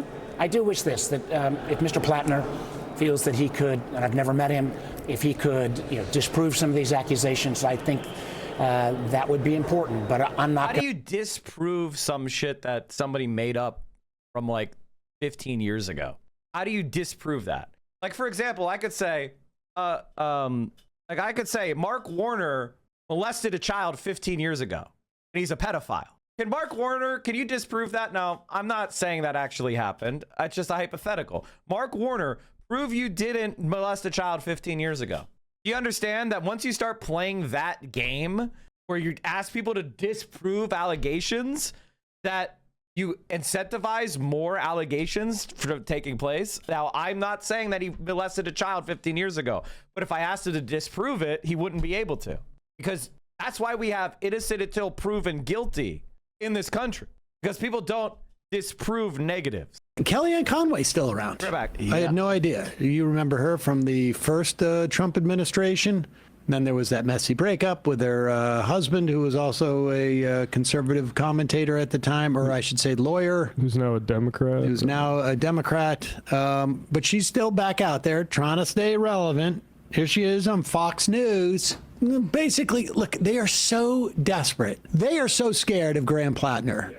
It is fascinating to me. And we are seeing this transpartisanship. We are seeing the, what would you call this? You know, the U-shaped theory? Horseshoe theory, yeah. The horseshoe theory. This is sort of like the, I don't know what shape it is, but where the moderate Democrats and the right meet is on Graham Plattner, it seems to me. Yeah, I don't normally cite the New York Times, but they had an interesting piece in 2018 by David Adler. Centrists are the most hostile to democracy, not extremist, which is an interesting read. People might be a little bit provoked by it, but I would go check that out. I think about it quite a lot. But they are so afraid of Graham. Hey, they're using all my talking points, chat. They're using all my talking points. I just showed this on my stream. Plattner, they are desperate to find anything that they can say about him. You know, this is the same thing that with Mamdani. where you have, Jillian Michaels and these other right wingers saying like it's Sharia law in New York City. You can barely go around now in your shorts. But Mamdani doesn't look like a Fox News viewer. IDubbbz just released a main channel video. I guess they settled and he had to do another hostage video. Is that what it is? Right. Which is it makes it easy. Exactly. Here. And this is what makes them panic a little bit. He's what Tucker wishes he was. How are we going to say that like he's a fembot? Yeah. But this is the best they came up with in response to his win. Time will tell, but I still find it fascinating that all this stuff came out before the primary when it was clear Mills was not going to win. She didn't even want to, by the end, it didn't even look like she was interested in doing any of this. It's as if the Republicans were hoping maybe we can get them to just not nominate this guy. Empty the clip now. In this country of 335 million Americans. Sean, also, what was conspicuous by his absence? Where's his wife? Where's mom? Where's dad? Where are any siblings? Where are any friends? He's got people who are women who are making fools of themselves, to be frank, and you can quote me, ladies, holding up signs knowing about his behavior toward women. That's the one thing we know for sure. He hasn't denied any of it, by the way. When he denies it, he gets caught lying. He's now just apologizing for it. Does he know what a United States senator does? They vote on treaties. They vote on sending people, going to war or not going to war. They vote on appropriations. They have a very important sacrosanct set of duties in this country. Susan Collins is the head of the Appropriations Committee. We're going to go from that to this. And Sean, to your point, I know Mainers consider themselves independent thinkers and all of that. It was Ross Perot's best state. He got 30% in 1992. It was his best state in the whole country. They may be independent, but they're not easily fooled. And they know this guy is a complete fraud. So he won tonight, but he's got a long road ahead of him. And Sean, Ro Khanna was up there, but no one else has really shown up with him in a while. Just the freaks on the margin. Bernie Sanders, and by Pocahontas. the way, Bernie Sanders, AOC. By the way, they don't have any power. Bernie Sanders is anti-establishment. Okay. This is just, she's just like so desperate here. So Maine can see right through this, and yet 160,000 of them just voted for him. They're not easily fooled. Where is his parents? Where is his kids? He doesn't have kids. Where is his wife? What is going on? Where is Graham Plattner's wife when he's going out to give this speech? Oh. Please, welcome to the stage, Maine's Democratic nominee for United States Senate, Graham Plattner. There she is, walking out with him to give the speech that they were running on the thing. I mean, so Maine people see right through this. Mainers can see right through this. Believe me. He just may have won the biggest number of primary votes maybe ever. Is that possible? Pretty darn close, I would imagine. If assuming that there's no other buddy in the with somebody else in the race, but even then, I bet. I don't know what the highest total of Democratic primary votes have been, but they're all Mainers. Except for obviously the buses of undocumented immigrants that were, sent up from Boston, the classic Democratic play. They're nervous about this guy because does she think the Republican voters genuinely care this guy is rude to women or was? She worked for Donald Trump. But the senators do treaties, Sam. Republican Mainers don't want a guy who's handled weapons like he has. He sharpens his axe in front of a TV. His gun was lying on his bed. He left his gun around. He chops wood. He's not vegan. I mean... And by the way, chat, like this is the type of leftism that we need, right? Like I've had my disagreements with the Majority Report. When I have my disagreements, they have a solid reason for believing what they believe, right? Like I understand why they were saying we have to vote for Kamala Harris to stop Trump. I think that was a totally reasonable position to take because the consequences of Trump's presidency have been disastrous. However, I believe that the left should have influence before we give ourselves up. And unfortunately, Kamala Harris said, fuck you. And because she did that, it's not because I can direct you guys. It's if Hassan and I say vote Kamala Harris, it doesn't mean that you guys will, right? Like for you to vote for her, she had to change. She had to have better policies, which was my point from the beginning. If she wanted to win, she had to break with Biden on Israel. Because she didn't, she lost. And that was my argument. Now, the consequences of that were easy to see. Donald Trump winning is bad. But like Graham Plattner is, like the conversation about Graham Plattner is, imagine that Kamala Harris had said, Israel's committing a genocide, and I'm going to stop funding them if you vote for me. Would you have voted for her? Imagine if Kamala Harris had said, I'm Medicare for all. I'm going to break with the Biden on Israel. I'm going to, make college free, blah, blah, blah, blah. Would you have voted for her? Would you have campaigned for her? The answer is yes. And that's something you should ask everybody who's an anti-Graham Plattner person. Ask them, did you vote for Kamala Harris? If yes, laugh. Because how are you voting for Kamala Harris and being anti-Graham Plattner? That's a fucking joke. And the second thing you should ask them is, if they didn't vote for Kamala, would you have voted for her if she campaigned on Medicare for all? If she said she would have broke from Israel, she was going to take weapons away? If their answer is yes, then they have to support Graham Plattner. If their no is, I don't care what anybody says, I'm never voting for anyone, well, then they're just not serious. Like, it's very clear. Now, Kamala Harris would have had a lot less credibility than Graham Plattner. A lot less. Because she had just spent 4 years supporting fucking Joe Biden. But it still would have been the correct tactical decision to support her to stop Trump and Netanyahu. If she promised to do that, that would have been worth better than nothing. Where's Susan? Hassan says Trump has charisma, and I'm like, fuck no. I regret to inform you that you are wrong and Hassan is right, and you don't understand what charisma means. Unfortunately, you are totally wrong and Hassan is totally right. Trump is objectively one of the most charismatic politicians in history, just like Hitler was.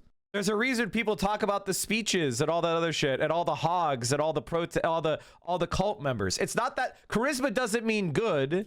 It means it has the ability to persuade and attract people. Trump objectively has that. Charisma doesn't equal good. Just like persuasive doesn't mean correct. I don't like the way people don't use words without understanding what they mean. And it bothers me. It's my autism. I think the reason why it triggers me so much is because communication is so important. And I try to be precise when I use words so that you get exactly what I mean so that we can communicate better. And then other people have like very fuzzy senses of what words mean that are oftentimes just not even right. And so they use a word and they improperly use it and it fucking sucks. And it makes everyone confused because you're saying something that you don't mean to say. He's not charismatic. He just buys his way through everything. Collins' parents. Why wasn't she there? Why weren't her parents there? They'd be like, what, 180 years old?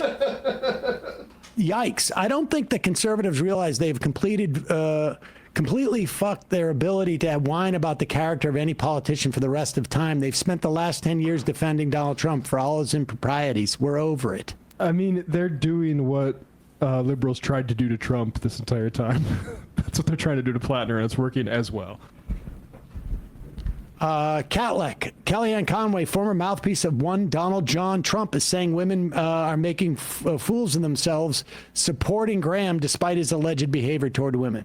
He said, do you think if the Republicans had them, they would elect him? He said that to Steve Scalise, and Steve Scalise said, absolutely not.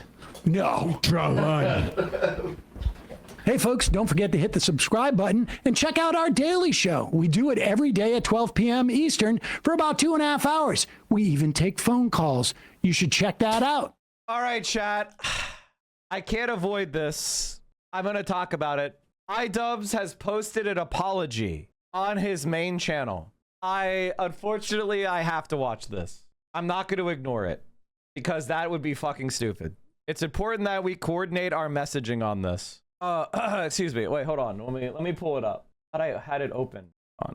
It's apparently on his main channel, apologizing to Ethan. Now, I gotta say this. I don't know if he got a signed agreement from Ethan Klein. If he did not, this is a major mistake, probably one of the worst mistakes he could ever make. So I'm going to go ahead and assume that he got a signed deal from Ethan, because if you did this apology without a signed deal, you literally just gave away whatever amount of money is the violation for copyright. So I hope he got a signed deal. I don't know. Read Anissa's tweet before saying that. It's a Canadian court, so it isn't an admission of guilt. Please do not apply U.S. laws to Canadian courts. Canadian's legal system encourages genuine self-reflection and earnest apologies. Please trust what is being done is what feels right. Ian's apology was not done to avoid the lawsuit. It was done because he felt like it was something he wanted to do for himself. I want to be very nice. I want to be very nice during this situation. I haven't studied Canadian law. I don't know what Canadian law is.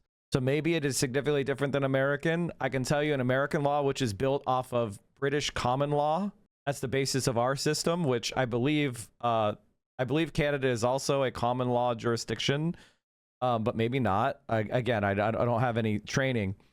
Admissions from party opponent are, especially when they're against interest, are overwhelmingly admissible in American court.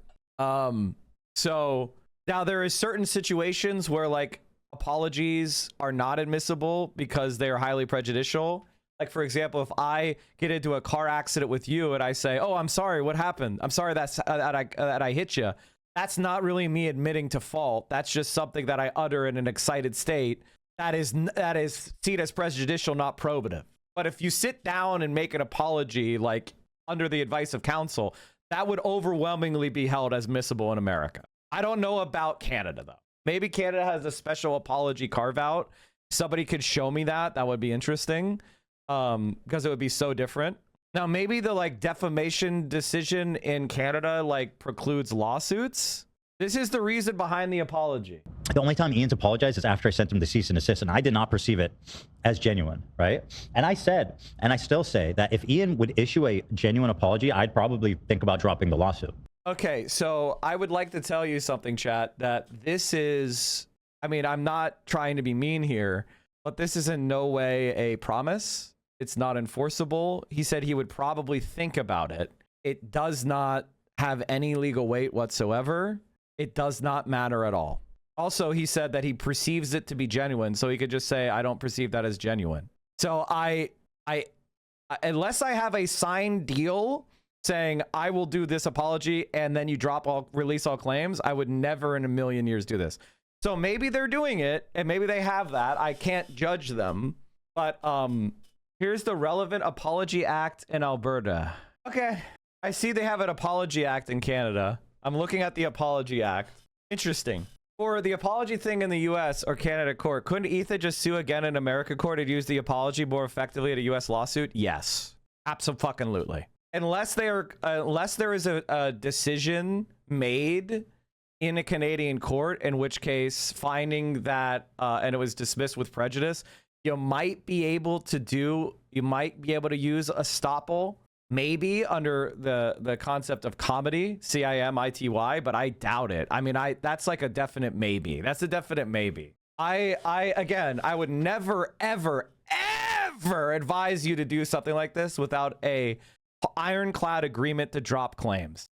So, you know, if you're relying on Ethan Klein's like morality or sense of justice or fairness, you're a fucking dumbass. Now, I'm not saying that they did that, but is this legal advice? I'm not your attorney and I'm nobody's attorney, but I'm just saying, for me personally, I would never do anything without an ironclad signed settlement agreement.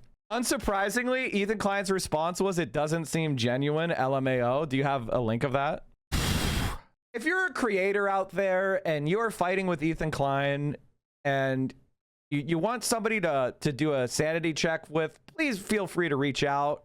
I'll keep everything confidential, and then I will make sure that you get good advice that's actionable. I've helped a number of people in this area. I'm happy to. Not necessarily with Ethan, but in other places. Like, please reach out, please, before you do things. If you're not like being advised by a professional attorney who's on the hook, please, for the love of God, get advice. I told Ian, you know, the only time Ian's apologized is after I sent him the cease and desist, and I did not perceive it as genuine, right? And I said, and I still say, that if Ian would issue a genuine apology, I'd probably think about dropping the lawsuit. I don't think he's ever genuinely apologized or reckoned with the fact that like what he did was so extraordinarily fucked up. If he did that, I would probably drop the lawsuit. It's really not. It's not. By the way, the reason why Ethan Klein is saying this is he's starting to get pushback from even fence sitters like Moist Critical. Like, that's the only reason he's even saying this, is because he's trying to be like, well, I only want to do this to get an apology. That's all I ever wanted, honestly. And from the beginning, when he was like friends with Froggy Tonic, who was talking about, I don't remember what, Froggy Tonic is a fucking psychopath. I don't remember all the crazy shit that guy said, but they're friends with him. And I says, how can you be friends with this guy and friends with me? It doesn't make any sense. This guy wants to like murder my children. Or he was engaging with the guy. I don't remember. He's fucking insane. The point is, and he refused to say his friend Froggy Tonic was being an evil scumbag talking about my family. Like, all I ever wanted was a little fucking decency for my buddy, you know? This is a guy who talks about Trisha and her children nonstop, by the way. Safe and privacy and protection for my family, but invasive, judgmental content 24/7 about yours. That's the Ethan Klein worldview. So, you know, as traumatic as this lawsuit is for you, I don't want to do it either. Just make a sincere apology, bro. That's it. I'm not looking to destroy their lives or get caught in this like quagmire of a sick effed up lawsuit. I don't want that. I don't want another lawsuit on my shoulders. That's all I want. Just a little like fucking acknowledgement of what you did. And I said that even before the lawsuit. And honestly, the same is true of Noah Sampson. If he just issued like a heartfelt apology, I'd probably consider dropping it. Just acknowledging like what you did and your part in it. But I feel like I've given Ian a very fair out. I just told him even right now on the show, like, let's just do like an apology, a nice sincere one, and then we'll just call it a day. Yeah, if he doesn't take you up on that, come on now. One of the problems with good people is naivete. It's actually one of the biggest problems with being on the left in general is the sickly sweet, saccharine naivete and like deer in the headlights, conflict avoidant personalities that take up so much space on the left. And like, again, I like those type of people. They're fucking great. I love them. I want my friend group to be full of those type of people. But when you are dealing with a hostile, conflict focused personality, narcissist, sociopath, you need to be able to recognize that, like, transactional. You need to understand that you can't trust them. You can only engage in transactional and enforced agreements. You cannot trust them to hold up. The moment you are doing shit on spec, the moment you're giving them things hoping you get it back, you're not. Now, maybe Ethan Klein will decide to drop the lawsuit because it was backfiring, and even like, you know, Moist Critical was getting pressured into saying something, right? In which case, I'm happy. I don't want Ian to get sued, but if somebody is suing me with a lawsuit, I don't talk to them except through my own lawyer, because the lawsuit is filed. You are going to court. You can do all this other shit, but the system is going to keep cranking forward. The days are going to keep ticking until your lawyer talks to their lawyer and says, if you do this, I'll do that. It's nothing. It's just an open promise. It means nothing. So if you're being sued, don't do anything relating to the other party unless it's through your own attorney. This is basic. This isn't even legal advice. This is life advice. And, you know, I hope, you know, I don't know everything. I really don't know everything. So maybe something is happening behind the scenes that, you know, maybe this came through their lawyer and they agreed to, like, hey, if you do an apology, we'll withdraw the lawsuits, and they signed a settlement agreement to withdraw claims with prejudice, you know, both in America and in Canada, and everything was, you know, or all over the world or whatever. And I'm just not seeing it, right? Like, but I gotta tell you, you can't think that Ethan Klein is good faith at this point. So I hope that didn't happen. It's not much to ask, is it? I say the same with Noah Sampson, but I don't think Noah's going to do it. So you are saying the same, or you're not saying No, the I same? said if Noah issues me a sincere apology, I'll drop it. Big of you. I know, I'm big. People don't listen. People don't want to know that about me. Everyone wants to think I'm petty, but I'm... By the way, Noah Sampson raised $200,000 to fight him in the lawsuit. Noah Sampson, don't drop shit. Take him to the fucking Supreme Court if you have to. Huge. They just need to say you're funny. That's it. That'd be a great thing to include in the apology. Do you try being funny? All right, so let's go ahead and watch this. That was the I guess. I mean, again, I don't want to say anything other than I guess that's what they're responding to. Here was the old apology that Ethan said is not sincere. A good time for me to explain to you guys why I haven't had Scorched Legume on in a while. Scorched Legume was kind of like a way for me to like get involved in the slop. That to be honest, I don't like being. I've said kind of all I wanted to say with the content comp. That's usually my strategy. Is like, this is my opinion. Take it or leave it. I would do a follow-up video, but generally I want to fucking move on, live my life. With having the Scorched Legume on, I've been indulging the dark side a little too much. I have my own principles, my own values, and I'm like, it allowed me to roll around in the pig shit a little bit more. And there's aspects of that I like, but it's not really like, it doesn't super align with my principles. I think one of the things that sort of woke me up a little bit is like, okay, wait a minute. I need to take a step back. It's the destiny thing about Ethan and his kids. That was one of those where I was like, oh man, I think I stepped too far out with it. Where it's like, we know the reason that I showed you guys the comment about Ethan and his kids. It's because it's like Destiny's he's a piece of shit, and he has bad intention, but he's going easy on this guy. Not going easy on Denims, Frogan, Casey Tron, Noah, many others, right? And that was my reason for showing it. But I was like, after reflecting a little bit more, I'm like, ugh, I do not want to roll around this pig shit. It's not within my principles to put that online. I don't want to spread that because it's just negative and it's not true. I don't believe it. It didn't feel right. So that's why I'm like, trying to take a step back from the Scorched Legume stuff and not roll around in the pig shit. So I'm sorry. I'm sorry to Ethan and Ethan's family for putting that nasty Destiny comment out there. I felt like it was an okay thing to do based on the point I was making, but gross shit shouldn't be. It's hard, man. It's hard because they fucking chat shit all the time, and it's like, oh, how do I engage? Well, I have to be nasty back. It's tough. From what I've seen, it seems like their podcast has slowed down with the specific harassment, publicized harassment, intentional harassment against Anissa and I. I guess what they do in their free time is up to them, but I need to move on. I need to do other shit.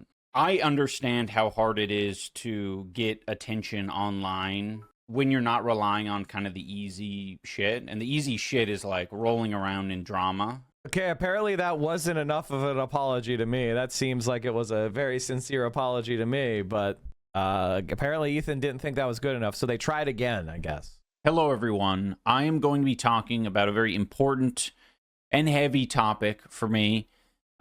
If you're unfamiliar with the context of any of this, I'll give you a brief rundown, but that is not the main purpose of this video. I do think it's important. I mean, like, listen, like, apologies are rough. Listen, I'm not trying to, I feel the same way that I did about Casey Tron. Obviously, Casey Tron would have won her lawsuit, but fighting lawsuits could take hundreds of thousands of dollars. And maybe at the end of it, you get your money back. But if you don't have that ability, like, I could fight a lawsuit to the Supreme Court, right? Like, and my life would largely not change. And then I would get all my money back, right? And to me, that's more important than, because I have that luxury, right? So I would never do something like this. I would rather pay the money than ever apologize to Ethan Klein, right? Like that's, you know what I mean? Like, I'd rather do that, like, for me, because I value that higher, right?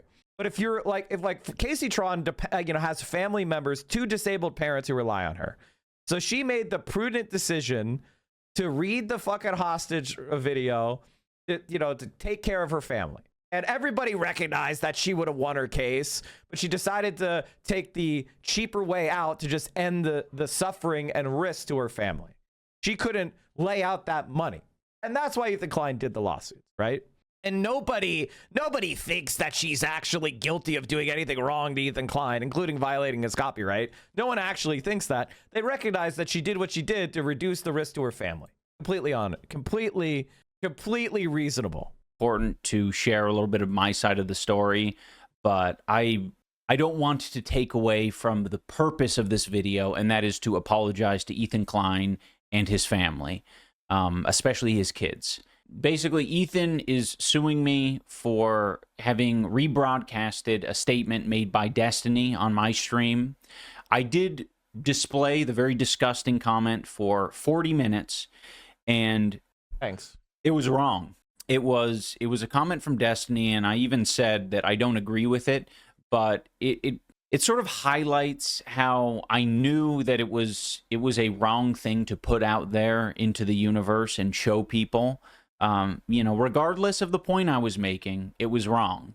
I was angry, and I was like, how do I get this guy to, one, not clip me, not mock me and harass me on his live stream, and 2, this guy's a fucking bully. I'm angry. I'm angry that this multimillionaire is silencing people and suing people who have a much smaller audience than he does, and can barely defend themselves, have an impact, and without checking in with myself of whether or not that was a right or wrong thing to do. I justified it in my head at the time. I was like, okay, well, it's not my words, and it's actually said by a really bad guy, Destiny. Not a fan of that guy. It's very clear that it was never the right thing to do. It was a comment about Ethan and his children, and it was disgusting. I said at the time in the stream that I don't agree with it, but still sharing it and broadcasting it to people for 40 minutes, that was an irresponsible and reckless thing to do, especially for parents. Like, there are many parents with kids out there who do not want to see that shit, and it's painful. And I'm sure it was extremely painful for Ethan and Hila to read that shit and have it pop up again and again and again. And just because it's coming from a piece of shit guy, and I'm showing it to people like, look what this piece of shit said, it's wrong. It's wrong to do. And I didn't come to this overnight, right? Like, to be frank, I'm angry. I do not like Ethan. I think he's doing a lot of damage to people online. And it changed the way that I was thinking about it. I didn't think about it. I didn't ground myself. I didn't think about, who is actually being affected in this instant. I just don't understand the point of this, man. I don't understand the point. I really, I don't get the point of it. He's not going to drop the lawsuits. I don't even know why you would give him the idea that you're apologizing to him. You didn't say what Destiny said. I get that you're trying to show how Ethan Klein is not legitimate. He's not. He's not going to drop this because he's a Zionist and you're not. He's attacking you for being an anti-Zionist, for standing against the genocide. His wife just traveled and did a vacation to Israel like a month ago. They are Zionists deep down. They approve of what's happening in Gaza. That's why they just are focused on trying to destroy you. Or at least if they don't approve of it, and this is my opinion, does it bother them enough to not travel there? Right? Like, if I would have traveled to visit a country that was doing a genocide, and that's the thing. They're not, unless you capitulate completely and fully, they're not going to drop it off of this, man. The reason why he's not saying anything about Destiny, not suing Destiny, is because Destiny has enough of a dedicated fan base, which Ethan Klein relies on to go after Hassan. That's why. Dan Saltzman is a sponsor of Ethan's stream, so they can go after Hassan together. Destiny could say whatever the fuck he wants about Ethan Klein, and Ethan Klein will take it because he needs Destiny, right? He needs Destiny. He needs Destiny's bot army, and he needs Destiny's dedicated 500 cult members in order to process his fight against Hasan and Hasan's friends. You pointed that out. Ethan Klein doesn't even deny it. You know, you didn't defame Ethan. You didn't say it was true. You said what you said was true, which is Ethan Klein is not suing Destiny over this comment, but he's suing other people. That's the truth. That is the truth. Ethan Klein is suing pro-Palestinian creators for stuff they said that is not defamatory. He's abusing the copyright system to sue pro-Palestine creators who he thinks won't have the money to fight back. That's what he's doing, man. He picked you because he thinks you're broke. He's not going to stop. And Ethan's family and his kids are being affected. You know, I just because I don't like Ethan, I think it's wrong to find an attack vector that is his kids. It's okay. You're not attacking him for I get that he's doing an apology because maybe he feels bad, but you weren't doing an attack vector on Ethan Klein's kids. You weren't. You were showing his hypocrisy. He doesn't care about defamation. He doesn't care about copyright. He cares about attacking the enemies of Israel and the friends of Hasan Piker. That's what it's about. It's not about, no one was legitimately thinking that you were saying that. You were saying, notice how he doesn't care about defamation when it comes from a pro-Israeli source. Notice how he doesn't give a shit about defamation when it comes from Destiny. And Destiny fucking giggled when he reacted to Ethan Klein talking about it because he knows it's true.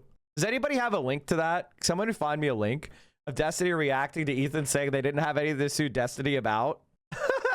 I don't think this constitutes an admission of guilt at all, by the way. Looking at this apology, even in American courts, I don't think this doesn't admit anything. So just to clear that up, this doesn't admit anything. I also don't think it's going to be enough to make Ethan drop. You sure? Yes. Because defamation requires an averment of fact. And iDubbbz is never saying, I was saying that you molest your kids and I was sorry about that. He never said that. So what's the defamation? The defamation is what? That Ethan Klein is not suing Destiny? You could take judicial notice. That's just a fact. Ethan Klein is not suing Destiny for defamation. Truth is the ultimate defense to defamation. There is no case here. It's foul. It's not okay. And I think it was wrong for me to use the Destiny screenshot as a cudgel to make my point. I didn't need to use the Destiny screenshot to make my point. There's a million other ways I could have done it, but I didn't. And I regret that I didn't. And I regret that I ever put that screenshot on my live stream. You know, that's the main reason why I feel like I do need, for myself, for my soul, to own up to this and acknowledge that I went too far. It wasn't okay. Ethan and Hila and their family do not deserve that. At the end of the day, whatever happens with the lawsuit is what it is. For myself, I needed to make it known on the internet that what I did was wrong, and I don't want to be that person. I don't want to behave that way. I want to make content that I'm proud of. I don't want to give in to a harassment back and forth online. I want to put my energy into making content that I can be proud of and that I'm not going to be ashamed of because I lost the plot. I want to stay focused. I want to check in with myself and know what it is I want to be and what I want to do and what message I want to spread. And this isn't a message I want to spread. So I'm sorry to Ethan and Hila and your family. You guys didn't deserve that. I'm going to think about all of this a lot more, I'm sure. But for now, I really do want to just get back to making the content that I want to make. Having said all that, I wish everyone the best. I genuinely want to see a better world, and I do not want to be a contributor to what makes it terrible. So long. Bye-bye. I think the main thing for me that is, one, I don't think Ethan Klein is going to accept this as a legitimate apology, number one. So I don't think that's going to work. As far as like strategically and tactically, like in the communicate, like how did they react? Should have done the video at a Dragon VTuber model? Another hostage video courtesy of Ethan's West Bank lawyer. Ian, you do not negotiate with terrorists. Last time I was this early, iDubbbz and Ethan were still friends. Recession indicator. Ethan doesn't deserve an apology. He's insufferable. Crazy how much maturity you've shown in response to relentless immaturity by others on this platform. Best of luck with the lawsuit. iDubbbz is the bigger person in every imaginable way. Love you, brother, but I'm afraid this may be for nothing knowing him. That said, glad you continue to do whatever makes you feel right within. Ian has unlocked ability, empathy. Giving the gaslighters and the bullies what they want, this would be admirable if it wasn't so apparent that H3 are bad faith actors. You know, there's a really funny watermark he could have put on this video.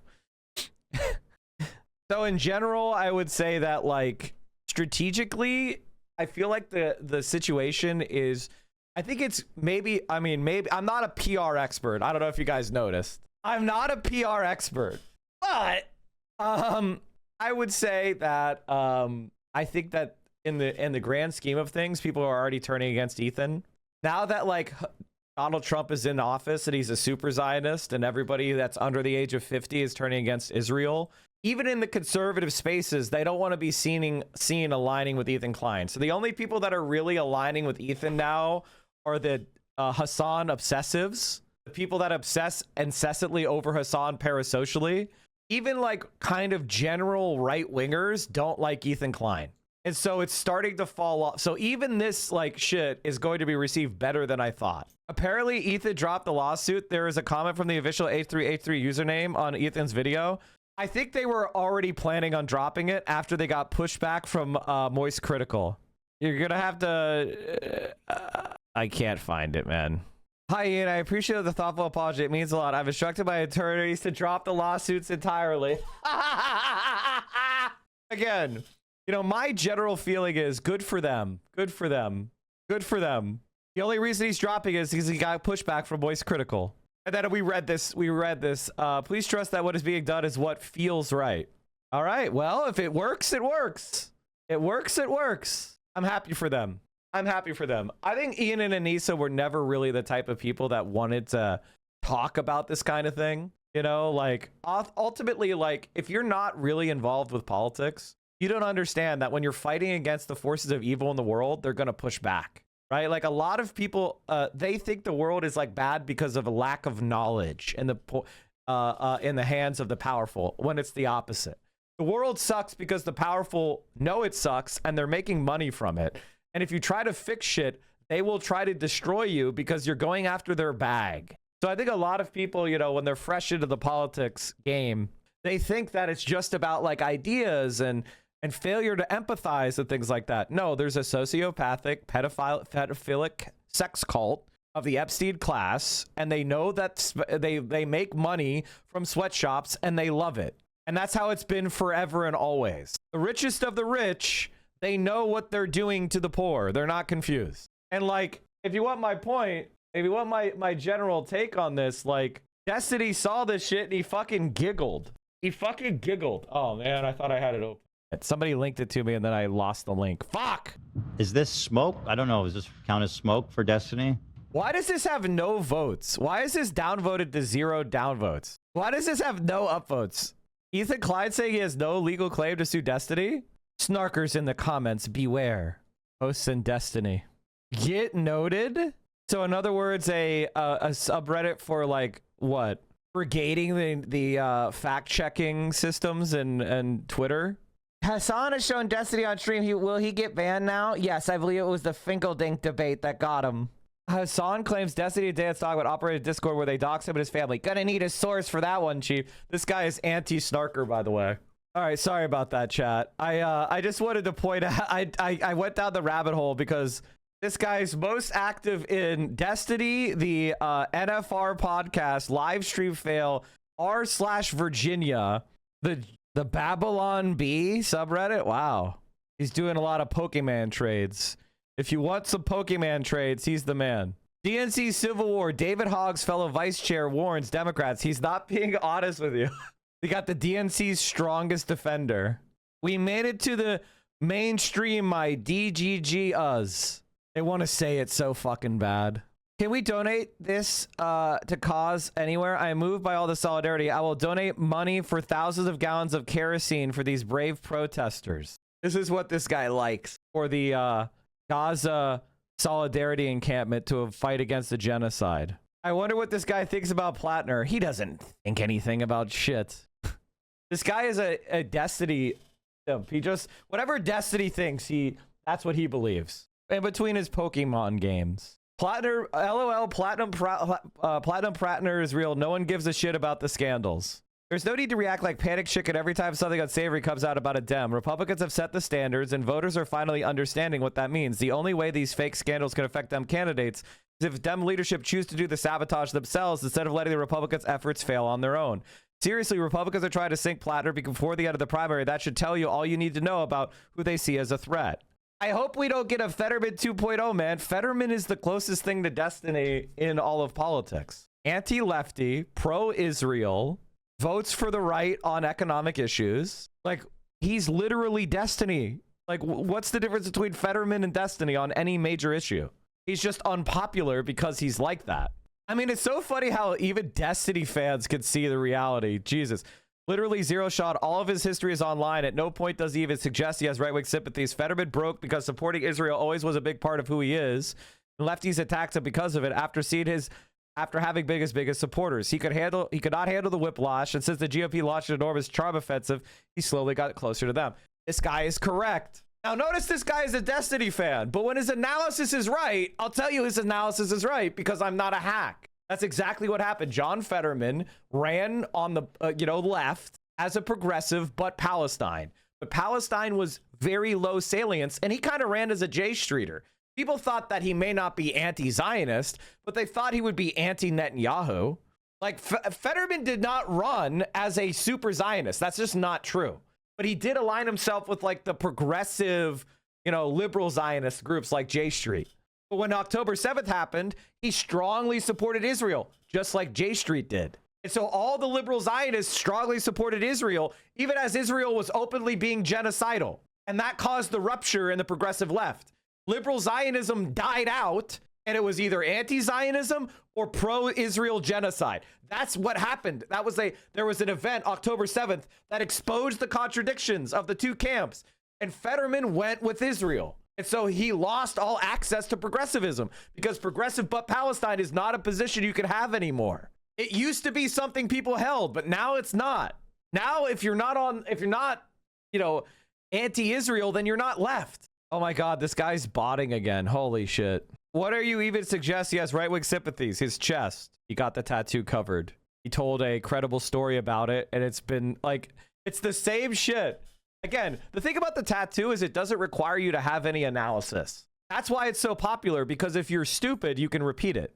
That's why the tattoo idea has infinite legs, because it's dumb. It's like, you know what I mean? Because there's nothing to it. That's why it has infinite legs. It doesn't require you to know anything. It doesn't require you to make any argument. It doesn't require you to have any kind of like reflection. It just says, but he got that bad tattoo though, right? And because Plattner said, yeah, that tattoo was bad.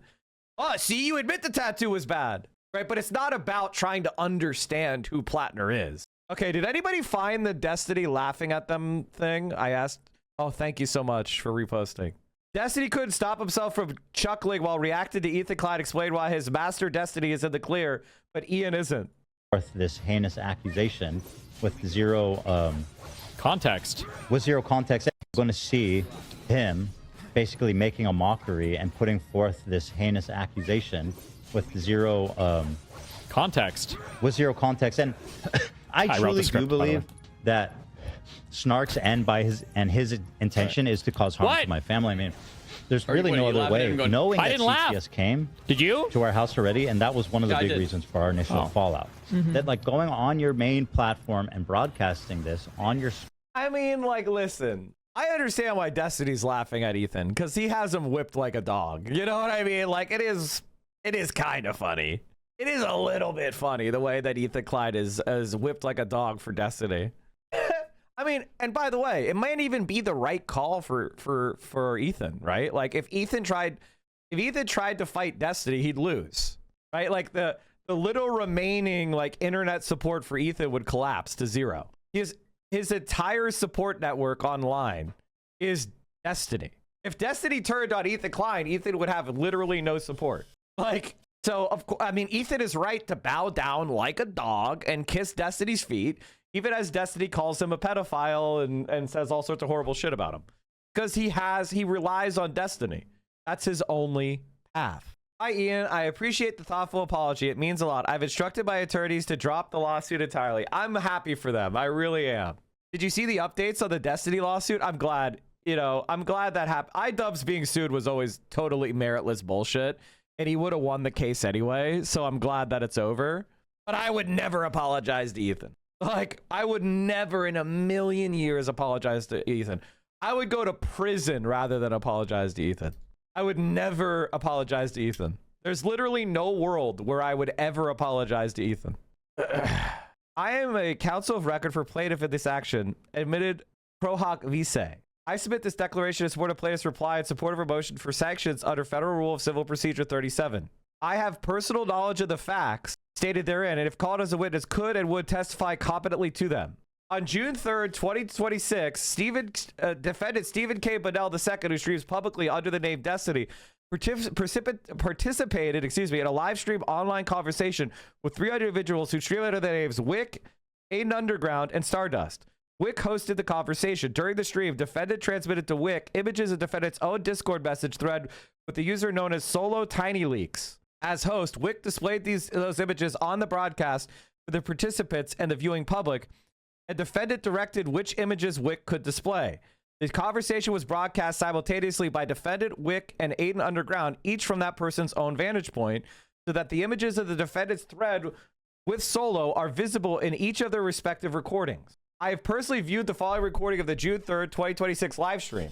The video recording displays a chat thread between Solo and Destiny in which they are discussing the recent links by Solo. The first timestamp in the displayed chat thread is at 5:07 p.m. and the last timestamp is at 7:19 p.m. with multiple messages in between. There is no date stamp on the threads. However, the content is clear that the communications occurred sometime after the first leaks of November 2024.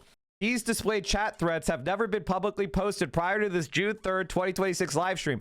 Both is a true and accurate screenshot of the recording showing one of the displayed chat threads. Do you plan on just ignoring it all? It seems like working for now, but it might hinder you in the future. I'm not 100% sure, but I'm also not sure the wisest to share how I deal with it with the person trying to maximize the interest on it. To be frank, I could have leaked much worse if I only cared about interest, but leaking the super intimate stuff is cringe. I mean, I feel like that's kind of what got leaked, no? I mean, the images and videos specifically. Oh, Well, I mean, I guess I appreciate that. I think although I had heard people talking about my dick, so who knows, LOL. Are you the guy's dick that Rose sent me that was supposedly her boyfriend? Haha, that's not my penis. No. Good question, though. When's my unbanned from DGG Discord coming down the pipeline? We'll see. Better have me in there on an account you can track than on an alt. The displayed chat threads are directly responsive to plaintiff's first request for production. All documents and or communications you have had with the individual with the screen name Solo Tiny Leaks. Defendant did not produce any of his communications with Solo in discovery in this action, including the ones displayed on that June 3rd, 2026 live stream. Plaintiff's counsel sent a deficiency letter to defendant's counsel regarding defendant's failure to produce, inter alia, the Solo communications. Defendant's letter in response responded in relevant part regarding Bunnell's communication with Solo. Bunnell has no responsive documents in his possession, custody, or control. Solo seemingly deleted his Discord account shortly after leaking Bunnell's private information on Kiwi Farms. The Exhibit A attached here too, a true and correct copy of the November response letter from Andrew Bretler. Defendant's display of these communications on June 3rd demonstrates that the communications exist and remain within his possession and control, directly contradicting Mr. Bretler's November 12th, 2025 letter. At the timestamp, he states the whole cryptographic hash argument is stupid because if I was going to doctor anything, I could just doctor a thing and then give them a hash and it wouldn't prove anything. It's so stupid. These are true and correct quotes for the live stream video. I declare under penalty of perjury under the laws of the United States of America that the foregoing is true and correct. In other words, Destiny, there's now a motion for spoliation and failure to reply to discovery, which can cause evidence to be believed in a light most favorable to the plaintiff. If the judge finds that you destroyed evidence, then he's supposed to believe the evidence would have proved what you decided to destroy. And then on top of it, you're supposed to get sanctions. Destiny was supposed to hand over all logs during discovery. Turns out he still had some logs that he never turned over because he was showing them on a live stream. This will be used against him for the spoliation motion. And ladies and gentlemen, this is why when you're being sued, you don't talk about the lawsuit that's happening, because you might accidentally show proof to the opposite. Amazing. Truly an amazing situation. All right, chat. I wanted to talk to you guys about something a little bit more important than all of this. I'm glad that Ethan is dropping the lawsuit against Ian after he got minor backlash for it from the centrist YouTubers are starting to turn against Ethan on these lawsuits. So he dropped his Ian lawsuit. This is also why I made fun. By the way, if you want my perspective on Moist Critical, I made a video on Moist Critical, and let me tell you, there is no refuting what I said, and nobody will even try. Nobody will even try. So Denims, and this is part of the thing is, part of the issue that is the reality of Denims won her lawsuit and none of these centrist guys talked about it, but they were happy to promote all sorts of negative bullshit about anybody who stand up to say like Tyler Oliveira. Then there's suddenly a big video about DMCA being the ultimate sign you're bad. He's hoping everyone will ignore his other lawsuits and pretend he's a nice guy now. Not gonna happen. Voice Critical was very unhappy with what you said about him, but he absolutely won't talk about your criticisms beyond reviewing his timeline. Amazing. Yeah, I know. He's mad that I made fun of his videos where I was like, guys, he doesn't have any time. He just needs 9 videos about the Lego saga. He doesn't have any time to review Destiny's lawsuits on fair use. He doesn't have any time. He's offline. You're bad faith? In what way was I bad faith? Here's what I'll say. That was Boy's claim. Oh, yeah. Fair enough. I mean, I wasn't bad faith. I literally talked about on the issues, on the merits. Hurting their fifis is bad faith. Yeah. True. And here's the thing. I have no problem, and I want you guys to understand this. I have no problem with Hasan being excessively charitable to everyone. That's good. Let me be the attack dog. You know, let me be the attack dog. As long as Hasan is saying Mike is good, that's all I want from. He could be endlessly charitable. He could be the wide end of the funnel. As long as he is saying I like Mike, I'll be the attack dog. He could be the endlessly charitable guy. That's good. I'm not going to be mad at Hasan for being charitable. Let him be infinitely charitable if that's what he wants to do. Mike is Hasan's Israel. No. I'm the NKVD. I am the NKVD, not Israel. He's Mr. Centrist. How could he ever be wrong or subject to criticism? He finally got a bit more push back to the fence up his ass. Oh, exactly. All right, chat. Bad faith would be an amazing bad name. No, there's already a podcast, but unfortunately they are incredibly bad faith. They're like actually bad faith, but they're bad faith to what? They spent most of their time being bad faith toward the left. Unfortunately, it's like the thing about Brianna Joy Gray is she's not ideologically aware enough to be a trot. Like that's how I would explain Brianna Joy Gray. Not ideologically aware enough to be a trot. She's like a crypto or a proto trot. She's like finding Trotskyism from first principles. Anyway, what was I saying? Oh shit, chat. I just realized something. We are 4 hours into the stream and I have not chilled. Please consider supporting the stream by subscribing at tier 1, tier 2, or tier 3 sub if you have Amazon Prime. You can attach that to your Twitch account. You get 1 free sub a month. That's your Twitch Prime sub. Nobody really gave a shit about the iDubbbz video about Ethan Klein. That's actually kind of surprising to me. Let's cover like actual news regarding fence sitters. Oh, this video looks interesting. I don't know the creator though. So let me check it out. Tier 2 here, best 16 months of my life. Thank you guys for resubbing. I appreciate it. All right, let's talk about the like actual shit that's really going on in the world. The supposed peace deal that is immediately being broken. This one's for real though. President Donald Trump says an agreement has been reached between the United States and Iran, and that on Friday, Iran will reopen the Strait of Hormuz for shipping, and the U.S. will lift its naval blockade, allowing ships filled with crude oil to pass through. Pakistan's prime minister says the agreement signing will take place Friday in Switzerland. Pakistan has been mediating these discussions. Meanwhile, Vice President J.D. Vance telling Fox News he will attend and that Trump might go as well, as sources tell CNN that the president wanted an agreement before he left overnight for the G7 summit expected to happen this week in France. Iran's deputy foreign minister for legal and international affairs says Iran will begin to enact the deal on Friday. We're covering this story from all angles. For the White House perspective, I want to bring in CNN's Julia Benbrook, who joins us now, along with CNN international diplomatic editor Nick Robertson. Nick, I just want to start with you. How would you characterize the significance of this moment, and what hurdles are there still left to be had here? Look, I think it was very significant that there was all sides now have said that they've reached this agreement, and they did this today, and not just for President Trump's 80th birthday. There was a real potential for escalation late today. Israel had struck at Hezbollah targets close to Beirut because Hezbollah had struck into Israel. That had happened earlier in the day. The Iranians, it appeared, were preparing to follow through on commitments they'd given to support Hezbollah across what they see as a wide battlefield, and that they potentially were preparing to strike back. So getting this agreement to end the military hostilities is significant to get it done today. They've reached the agreement, but it's not the signing.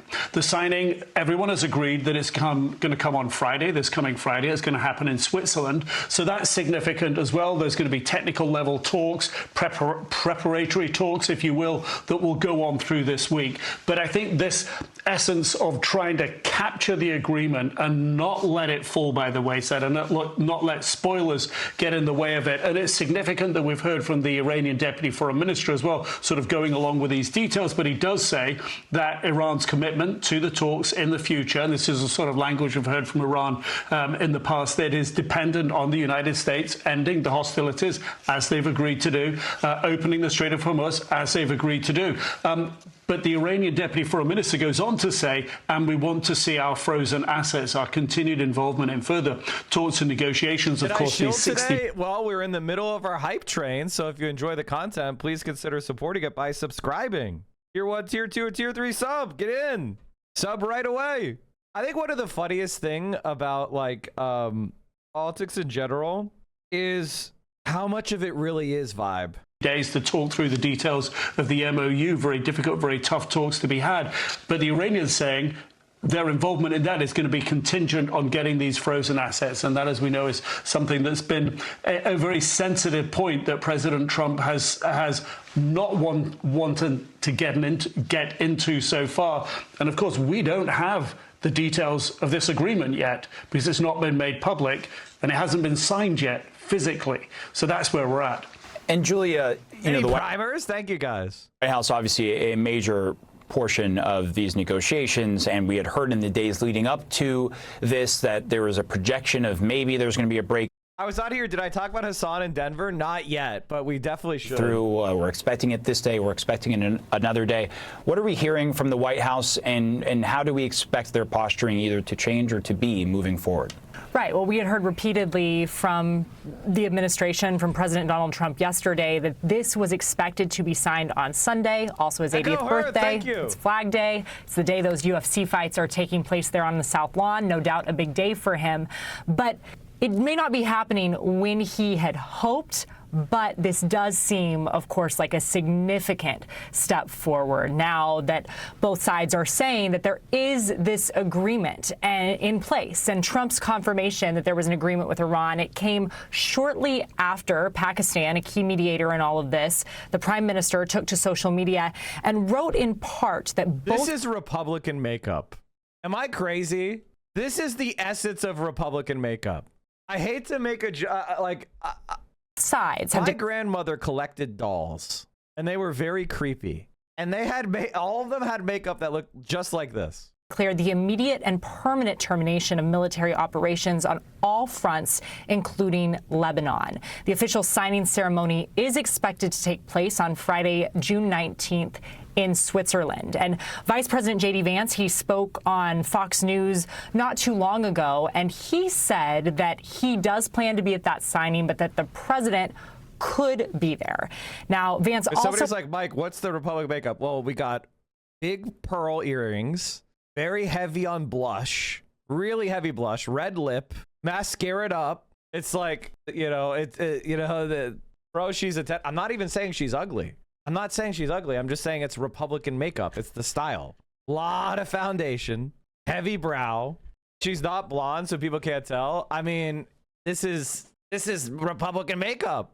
Bad tan / bronzer. Yeah, I mean, is it misogynist to me pointing out this is Republican makeup? Maybe. I guess it is. But it's very conservative style makeup. Outlined some core. If I understand you correctly, you consider shitty makeup to be Republican. It's not even my argument. Something women say. I'm just repeating smart queens, okay? Is the way they do their makeup is kind of how I have tried to do my makeup in the past. Why? I've never been taught, and I don't know how to do my makeup, but I'm very comfortable admitting the things that I don't know. I gotta do this quick so I can get back to praying. Yeah, there's too much vibrance to it. I do feel hatred rising. My blush being gone. Who stole it? It must be an immigrant. I'm not embarrassed about anything in my whole freaking life because I'm a child of God. Yeah. Jesus. A gay person must have hexed me. My eyelashes are too small for this because I had breast cancer and they didn't grow back. You know why I got breast cancer? I thought trans people were cool, living their life peacefully, beautifully. And guess what? God gave me breast cancer. So you want to talk about science? If you can't hate yourself, how the hell are you going to hate everyone else? Go big or go home. And I'm not going home because that's for my husband. Pornography. Found this in my craft drawer. Uh-oh. I think maybe I keep the headband on. Honestly, too subtle. Too subtle. Eyebrows. I was made to make babies. She has like a pink lip. No, you gotta go red. You gotta go redder. Ovaries fall out. How about that? Okay. There you go. And I'm fine with it. Did I do it? Look, I have to try. Okay. It's not even something I came up with. Points that are going to be within this agreement. He said that one of those is to reopen the Strait of Hormuz, also lift that U.S. blockade. Like They're red in the lip Strait. is more of a feminist thing. Not super red, but like this. You see what I mean? Like it's not like red. It's not like fire engine red, but it's still, yeah, it's strawberry red. There you go. Thank you. And then the eyebrows. Like, do you guys not see what I was saying?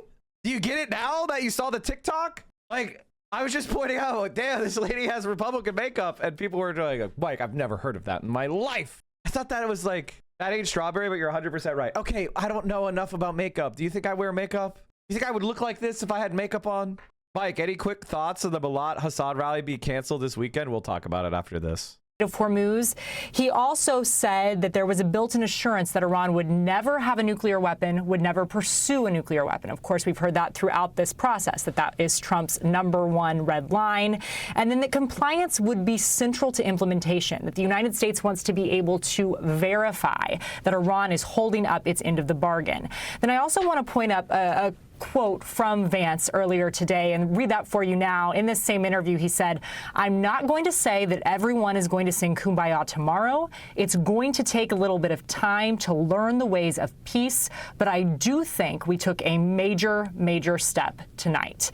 Now, there are still questions on exactly what is included in this memorandum, but our understanding is it's going to trigger that 60-day period, lead to more technical talks, and a Trump administration official has told our team that it would include some of those top-line commitments when it comes to Iran's nuclear program. Vance pointing to some of that there as well.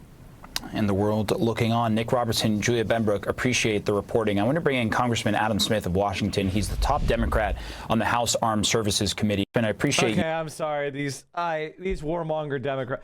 Oh, my God. Do you see what they're saying on MSNBC about the deal?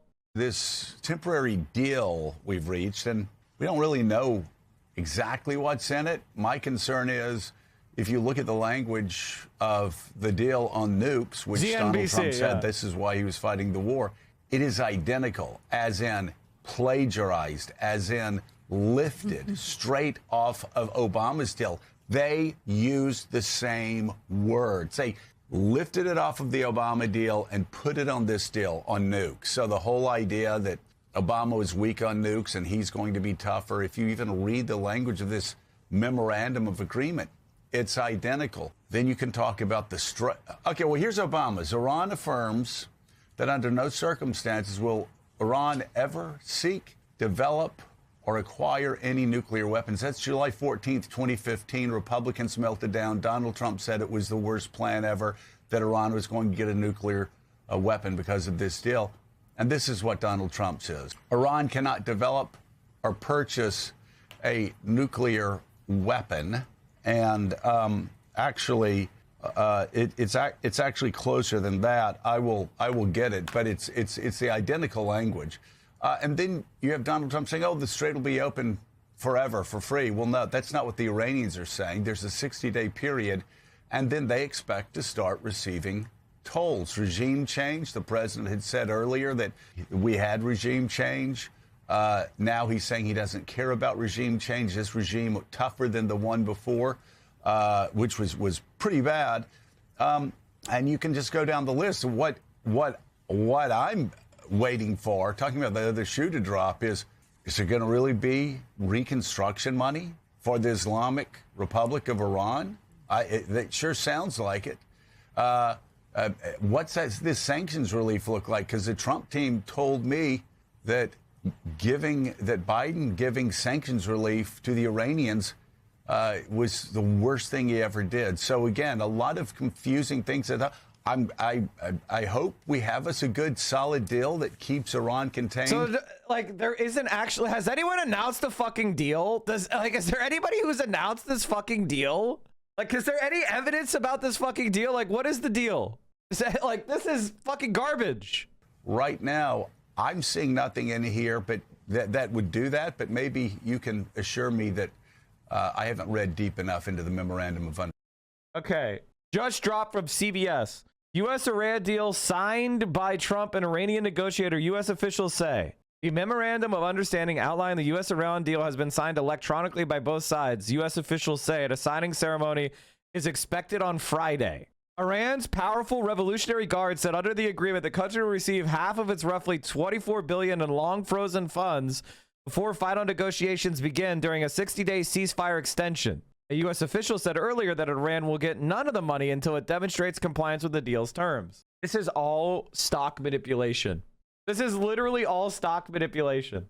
Israeli officials said the country is not bound by the agreement between the U.S. and Iran to end its fight with Hezbollah or pull its force out of Lebanon. President Trump, Pakistan mediators, and Iran have said the deal includes a cessation of hostilities on all fronts, including in Lebanon.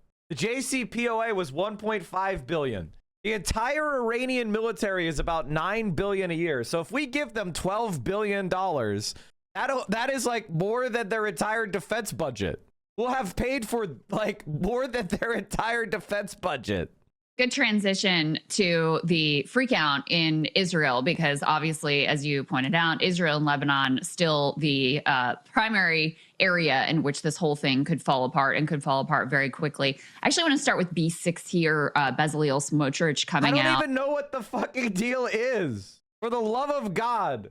What is the Iran peace deal? I honest to God don't even know what it is. Okay. According to The Guardian, 1. Strait of Hormuz. On Sunday evening, Donald Trump appeared unequivocal about the status of the Strait of Hormuz, declaring, I hereby fully authorize the toll-free opening of the Strait of Hormuz and simultaneously herewith authorize the immediate removal of the United States naval blockade. Ship of the world, start your engines. Let the oil flow. An hour later, the U.S. president said the opening of the key waterway through with a fifth of the world's oil flows was contingent upon the signing of a deal scheduled for Friday and would be for purposes of mine removal. Critically, Pakistan's Prime Minister Shehbaz Sharif, the peace deal mediator, made no mention of the strait of his opening announcement. Iran's Mihir State News reported that the agreement memorandum of understanding calls for the reopening of the strait within 30 days under Iranian arrangements. Regardless of the uncertainty, oil prices tumbled in the hours following the news, with prices falling to the lowest level since early March. Shortly after the Iran war began, prices plunged despite warnings that it could take months or years to restore Gulf's energy production. Reopening oil and gas sites is a complex process, and some of the region's infrastructure has been damaged by drone attacks. There is also the question of whether shipping companies and insurance will feel the strait is safe enough for passage. Lebanon. Iranian Deputy Foreign Minister Qasim Garibabadi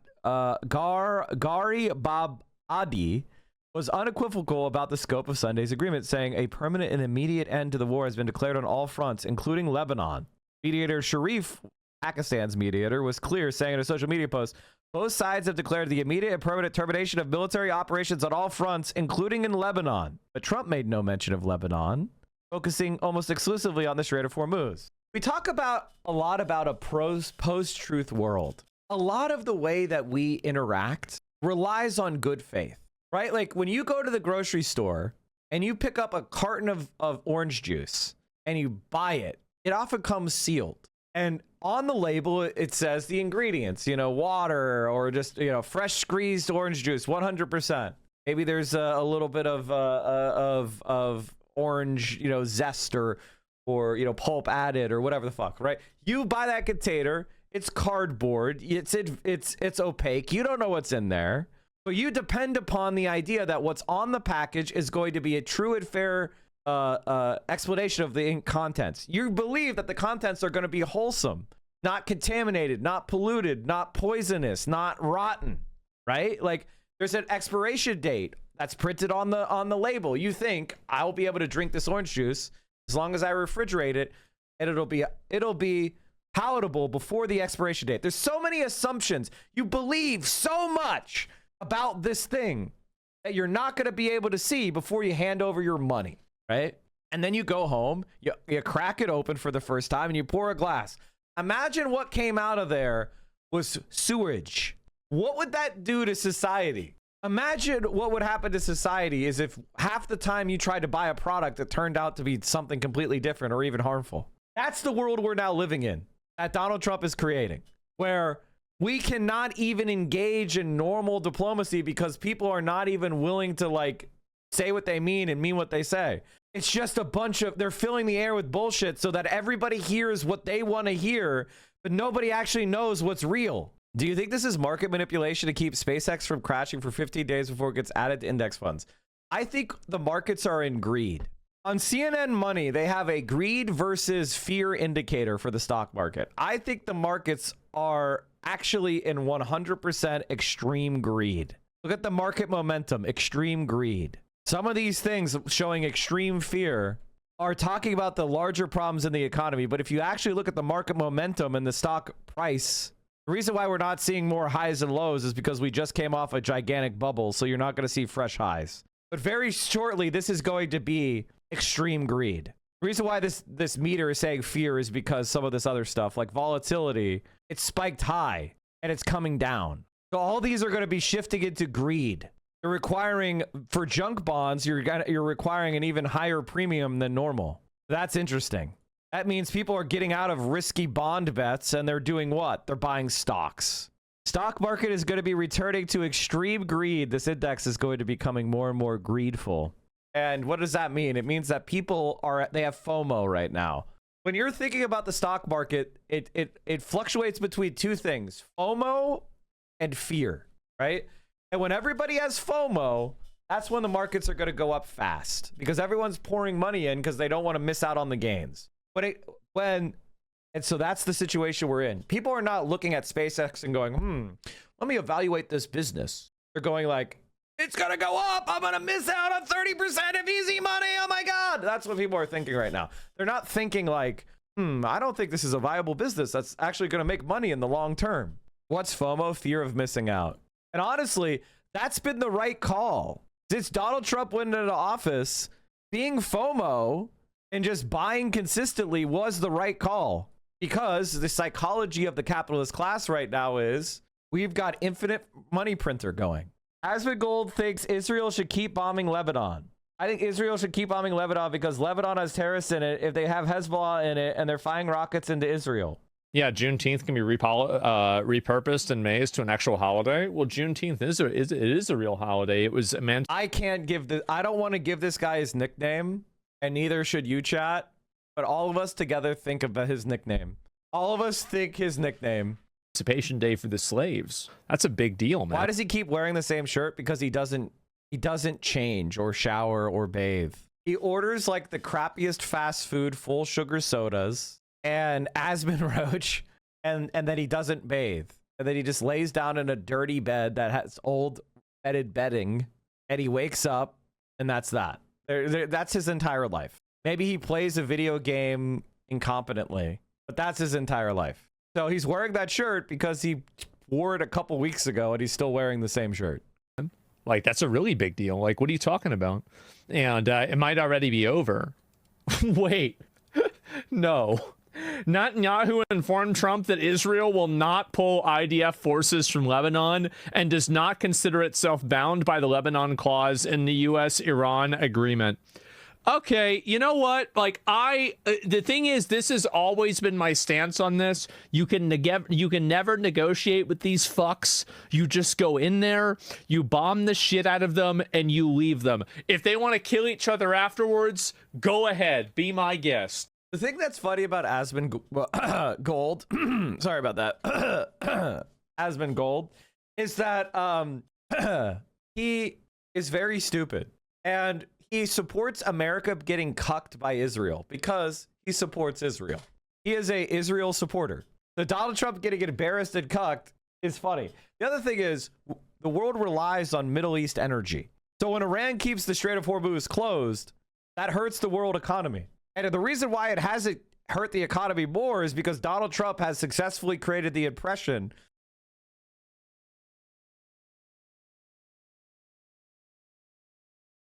that peace is imminent. Donald Trump has successfully manipulated the markets into the idea that peace is imminent and the flows are going to restore. That's the reality. That's the world we're living in. But the amount of, like, why are we trying to micromanage Israel? Yeah, why are we doing this, base, baby? Yeah, I think he should keep bombing them. By the way, I think Israel should keep bombing Lebanon because Lebanon has terrorists in it. They have Hezbollah. The thing about Israel is they can't keep bombing anywhere without our money. They can't fly planes or drop bombs unless we give them the planes or we give them the bombs. So we have to pay for it out of our own pocket. Israel is not able to have jet fighters without America's help. They're not able to do any of that shit without America. So they rely on America to do those crimes. So if you want to keep paying for it, are you saying we should keep paying for it? In it, and they, like, again, they're firing rockets into Israel. They are. They're firing rockets into. I hope he kills every single fucking one of the Hezbollah members in Lebanon. Every single fucking one. And only then will the people there have peace. That's good. Yeah, and never negotiate with terrorists. Well, what Israel is doing is destroying some of the oldest Christian villages in the world. Israeli settlers set Christian village alight and impede firefighters. Across the illegally occupied West Bank, Israeli settlers invade villages, grab land, disrupt livelihoods, and assault Palestinians with impunity, usually with state support. Yesterday evening, this was 5 days ago, we were subjected to yet another attack, one that was complex, alarming, and difficult to comprehend or justify. The events began with a fire being deliberately set across a large area opposite the fuel station. Palestinian firefighting crews were initially prevented from reaching the site due to the absence of the necessary security coordination, allowing the fire to spread and threaten surrounding land and property. In response to this danger, a group of young men from the town volunteered to assist in extinguishing the fire by bringing a water tank into the area.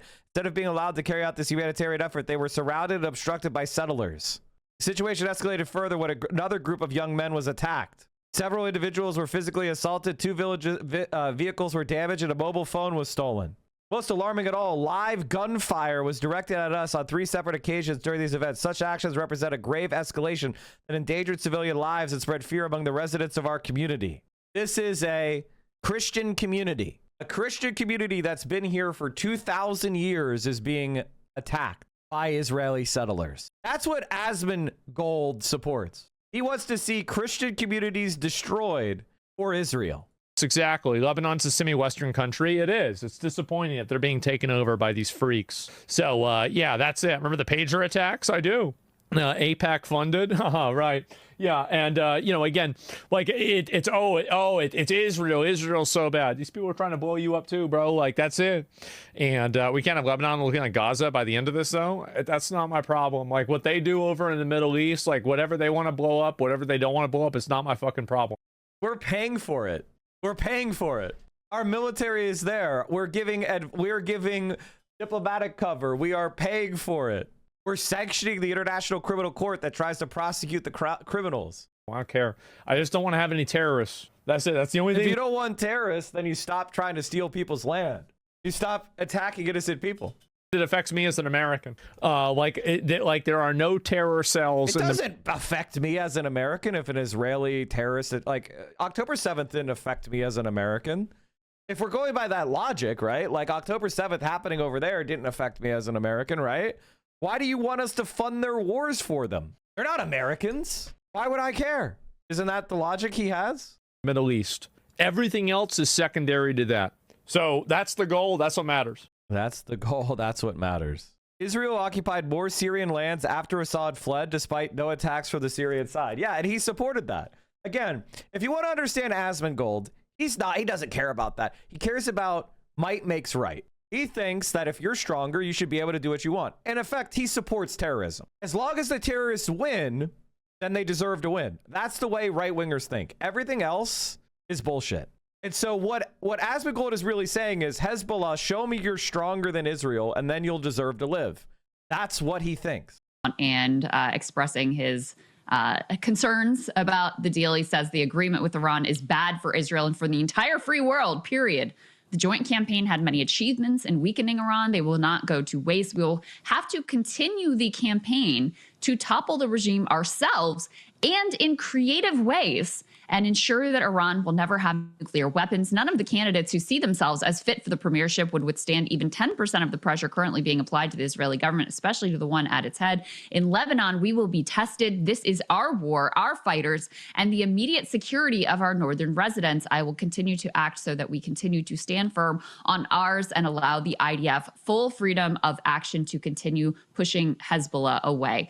Jeremy, what do you make of those comments? I took particular note of the mention that they would continue to try to topple the Iranian regime in, quote, creative ways. Yeah, I mean, I think that's clear, and that's been the policy for a long time, but I think they're going to really escalate those efforts. I mean, Crystal, there's something else interesting here, which is that Iranian officials and analysts that I've been talking to, not just government officials, believe that there is going to be another war, and it's going to be between Iran and Israel. And they said that the focus right now is the issue of decoupling. The Israelis and the United States are trying to decouple Hezbollah from Iran. Trump now has gone in a bit of a different direction because of this reported concession to the Iranians. We'll see how that plays out.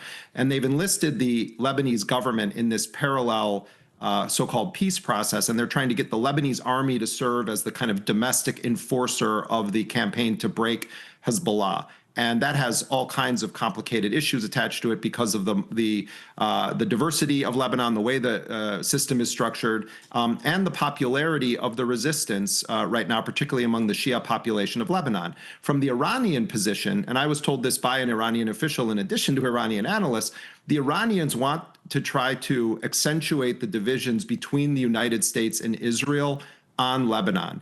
And they have no illusions that Donald Trump has been this immense backer of these genocidal scorched earth wars. They're clear on that. But they also are very savvy students of American politics, and they understand that there's divisions within the Republican Party.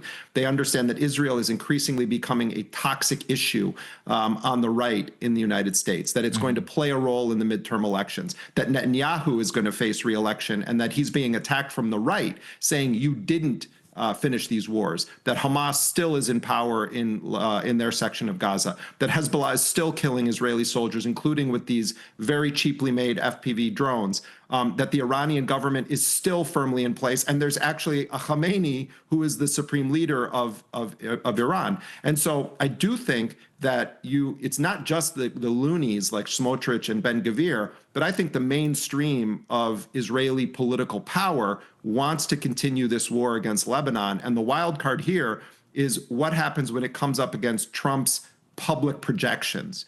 But at the end of the day, no one trusts the Americans. No one trusts Trump. The Iranians are not stupid. In fact, their delegation often is flush with PhDs when ours is flush with last weekend's golf scores. Right. Let's put B7 up here on the screen. Just to your point, here we have Yair Lapid. A tough morning for it. This guy is the leftist, by the way, of Israel.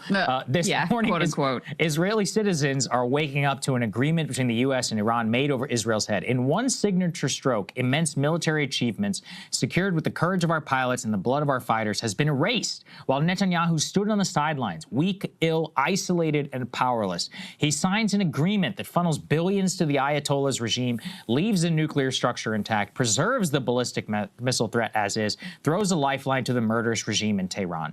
This is the culmination of long years of failure. Netanyahu is the man who for years sold the public a false image of Mr. Security and in reality became the father of Israel Israel's greatest strategic failure in history. The man who built the notion of Hamas is an asset, who enabled the flow of Qatari money, who abandoned the diplomatic arena, who dismantled Israel's alliances and left it isolated at the moment of truth.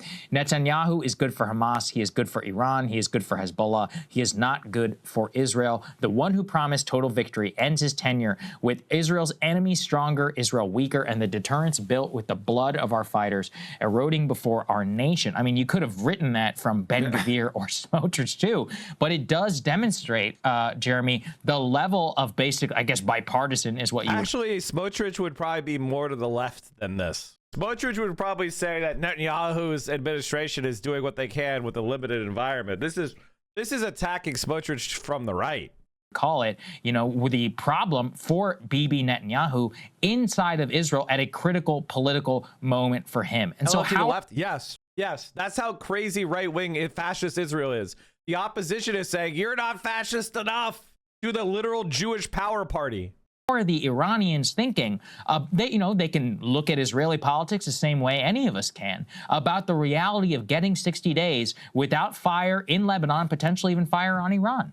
Yeah, I mean, it's and we've been talking about this on the show and elsewhere before, that it's been really clear over the past few years that it's not, as Bernie Sanders says, the extremist right-wing government of Benjamin Netanyahu. This is at the core of mainstream political life now in Israel. And in some ways, it is reminiscent of the posture of many top Democrats in the United States, where they're sort of egging Trump on, and they're sort of using the taco line, the Trump always chickens out, and they're trying to sort of make it more, make Trump more aggressive, or sort of attack him from the position of, you failed to achieve these objectives and the regime is being left in power. There are ways in which that also is kind of a common dynamic within the institutional Democratic Party, who very much actually wanted a war against Iran, and they were happy to have Trump do it because the odds of it becoming a disaster could be beneficial to the American Democratic Party's political future at the midterm elections. But again, my understanding is that many Iranian officials, many leaders of Hezbollah, do not view this as the potential end of the war. They view it as a phase where the crossroads is going to be, how much more deeply does the United States get involved with what is ultimately going to be a war on the part of Iran, Hezbollah, potentially a broader axis of resistance against Israel as the Israelis start to ratchet up their covert operations inside of Iran. Tests are going to be all over the place in the next week or so, because the Israelis clearly want to undermine this. Trump apparently told them he's going to stop this. I doubt it. I think it's going to be really tough. And then the ball is in Iran's court. Do we say no nuclear negotiations unless the scorched earth bombing or siege of Lebanon stops? That really, in a lot of ways, is going to be the massive question looming over this for the coming days. Yeah, as it has been the whole time. Just to give a broader sense of how this is landing with the Israeli public, not just the political class, we can put B3 up on the screen. These were some Telegram comments that were pulled by Middle Eastern analyst Sina Tusi. Among some of the choice quotes here from ordinary Israelis on Telegram: God will curse Trump. The first war in Israel's history that we lost. We have to admit the facts. Iranians taught America a lesson. I think that's probably true. Hopefully in 10 years, we won't be dependent on American idiots. And then to turn to the American domestic political context, because we have plenty of influential pundits in our own country who seem to put the interests of Israel above virtually anything else. One of them being Mark Levin, who's been very influential with the White House. Trump has tweeted out multiple times, hey, you got to watch what this guy Mark Levin is saying because he's right on target. Let's go ahead and take a listen here to B1 and his immediate reaction last night to what we knew of the deal. And when Israel is forced to defend itself, including preemptively against Hezbollah in Lebanon, and remember, they're not at war with Lebanon. They have a peace deal with Lebanon. They've never been at war with Lebanon. And so the Lebanese government is nothing more than an American puppet. It doesn't have any legitimacy. It's not a real state. It is the kind of remnants of a colonial imposition by France. And basically the Lebanese constitution doesn't allow like any kind of democratic adjustment. It basically was a forced sectarian constitution where each religious group or ethnic group got their own mandated percentage of the government. and it was anti-democratic. So even if like the population of Christians declines, the Christians still maintain the same amount of seats. So it's a kind of ethnic, anti-democratic system that has totally lost all legitimacy and has collapsed. But the West likes it because we can put our puppets in. So it doesn't even defend its own territorial integrity. Basically, an Israeli puppet regime with no legitimacy whatsoever. It is said to be in violation They haven't of had a census in 90 years. Exactly. the deal. We saw this play out earlier, providing the Iranian regime with a strategic opportunity to attack Israel, claiming it's defending its ally, and that Israel violated the deal. What then? Will Israel become a pariah? And will it be admonished? Iran's counting on it, and so is Hezbollah. Hezbollah must not be in the deal. It must not, and that must be very clear. But to me, and at this stage, it's not very clear, despite some of the language that's been put out in anonymous briefings of certain media by administration officials. Let's also put Lindsey Graham up on the screen because I thought his response was also very interesting. You know, in the American political context, Jeremy, mostly I've seen the neocons sort of reluctant to directly really criticize Trump, especially since the American side has not released all of the details of the deal from their perspective. So in any case, Lindsey Graham here says, I'm pleased to hear the memorandum of understanding with Iran to allow the Strait of Hormuz to open has been agreed to. I'll be watching closely the ensuing negotiations regarding Iran's nuclear program and other matters. I'm somewhat concerned that Iran's view of the agreement seems different than what the American negotiating team is claiming. Under our law, any nuclear deal with Iran will be sent to Congress for review and a vote. So Congress didn't get a say on going to war, but apparently peace Congress has to approve. I look forward to reviewing the final product, and I believe it is imperative that the architect of the deal, Vice President Vance, and his negotiating partners be part of the process in presenting the final deal to Congress. Congratulations to all in getting us to this point. Time will tell. That piece about J.D. Vance to me is very significant because it seems like it's Lindsey Graham trying to position himself to be very critical of the deal without having to criticize Trump directly. He can blame, J.D. Vance, the negotiating team. They screwed this whole thing up. If it was Trump at that negotiating table, man, we had art of the deal and regime change and all the things that we all would have, that, you know, he personally would have wanted. Yeah, I think that's a good point. I think, you know, we're looking also at 2028 messaging here, and clearly Lindsey Graham doesn't want J.D. Vance to be the nominee, at least at this point, or the successor to Trump and the MAGA movement. But a couple of interesting details, Crystal. One is on this issue of Iran's ballistic missile program. Trump and others were talking from the beginning that, you know, the Iranian ballistic missile range has to be reduced, that their ballistic missile program has to be eliminated, that their support for their regional allies has to be completely ended, that the nuclear dust is going to be taken by American forces and removed from the country. Now, what are we talking about? Trump is saying, oh, it doesn't actually need to be removed. It can be destroyed in the country. What this is, for people that actually have been following this closely, is Trump is coming around to the position that the Iranians told them was their red line, which is Iran said, we are not going to remove our highly enriched uranium. We are willing to discuss a dilution of it. You know, the Iranians also told me they were willing to put on the table a 10-year moratorium on enriching above 3.6%, that they were willing to dilute any of their enriched uranium that's above 20% back down to civilian levels. They said that they were coming in with a flexibility. It was Trump that laid out all of these things. The regime is going to be overthrown. The people are going to rise up. We're going to get rid of all their ballistic missiles. They're not going to have a drone program anymore. We're going to come in and U.S. soldiers are going to retrieve the nuclear dust. Now what we're talking about is going back to sort of the discussions that were existing as of February 27th, the day before Trump and Netanyahu launched this war. The big scandal here in perpetuity should remain that Donald Trump chose this war, that he did so not only at great economic cost to the world, not only because it humiliated the United States, but also because the deal that he's going to get in the end potentially is going to be worse than the terms the Iranians were putting on the table for the year basically leading up to this war.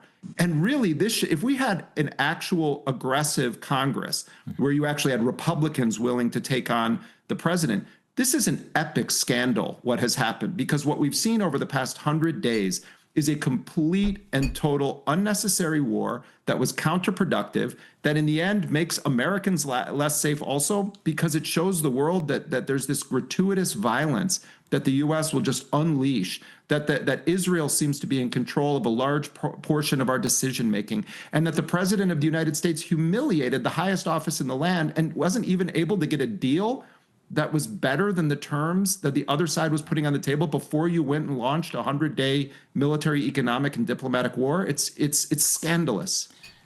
Jeremy, one last. Let's just hold that for after the deal's done. Then we can see. Then let's all be honest. After the deal's done, in the interim, he's the greatest president of all. We can say we're very glad that perhaps potentially there is a deal to end this disaster, but that it's been a disaster. But one last question for you, Jeremy.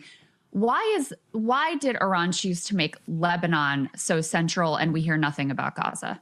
Well, I mean, that's a question that many Palestinians have asked me. I also discussed this the other day with HASANABI, who's one of the most well-known Iran analysts. And, you know, the answers that I've been given when I've talked to Iranian officials about this, I just as someone who's really immersed in covering Gaza, I found them to be unsatisfying answers, but I understand them. Iran says that that this is more complicated than Lebanon because the Palestinian factions signed an agreement with Trump and with Israel, that there's a United Nations Security Council resolution that is governing the so-called Board of Peace, that there is a separate track of negotiations that is happening between the Palestinians and the Israelis via the Board of Peace. Yes, the Iranians are watching, and they are extremely opposed to this and say that they're in solidarity with the Palestinians of Gaza, but they're saying that it would require an entire separate diplomatic track, and that they don't have the leverage to also put Gaza and the war under its umbrella. And one Iranian official said to me, so if we were to start doing this, what do we say about illegal settlements? What do we say about the siege and the forced displacement in the occupied West Bank? It's not that we don't want to do this. It's that in order to do that, it requires a whole other front. And what they're saying is, we're going to get to that, but Hezbollah actively entered the war front on March 2nd by attacking Israel in response to the aggression against Iran. And also the myth of Iran being the kind of primary backer of Hamas, it's just false that Iran is somehow some puppet master controlling Hamas. Hamas and Hezbollah have a very different relationship to Iran. I think the Iranians also came to a point where they felt like this was D-Day. And if they didn't draw a red line in defending and having a joint front with Hezbollah and the southern resistance in Lebanon, that they were essentially ceding that territory in perpetuity to the Israelis. The situation with the Palestinians in Gaza is unspeakably horrifying. Just one statistic for you. Israel has killed more Palestinians since the October ceasefire was signed than Israeli civilians that were killed on October 7th. Think about that for a moment. The Israelis have killed more Palestinians, approximately 1,000, in Gaza since the ceasefire was signed last October than civilians who died in Israel in the Hamas-led attacks on October 7th, 2023. When you look at that and then you say, oh, we're making a deal with Donald Trump, the world looks very different. So I think that's why everyone's very suspicious about this. That's a really, really important point there. And I think one of the things that's really important to understand is that there is a hierarchy of life, right? Like in American policy, Israeli lives are worth approximately 10 times what an American life is worth, right? And an American life is worth approximately twice as much as a British life, about 2.5 times a French life, about 3 times as much of a German life, about 3.5 times as much as an Italian or Spanish life, about 5 times as much as a Polish life, about 2.5 times a Japanese life, about 4 times as much as a South Korean life. Like, I'm just telling you, like, American policy is like that, right? And a Israeli life is worth 1,000 times a Palestinian life. That is the ghoulish exchange rate that we're living in. And I think a lot of people, they don't really like to reckon with that reality. One of the things you'll see in kind of diaspora populations in the US is they try to support American imperialism even on their own country in the hopes that they'll be regarded as white, right?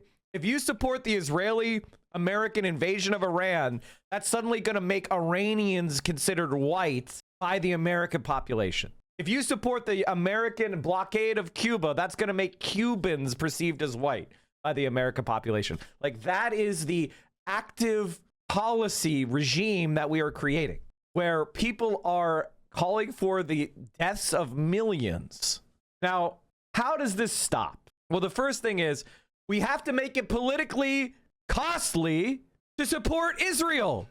When politicians start losing their jobs, like they started losing their jobs for supporting Vietnam, when politicians start losing elections, and when people start losing power, when they start being despised and hated, and they can't go to a restaurant, and they can't walk around home, they can't do a town hall, that is when things start to change.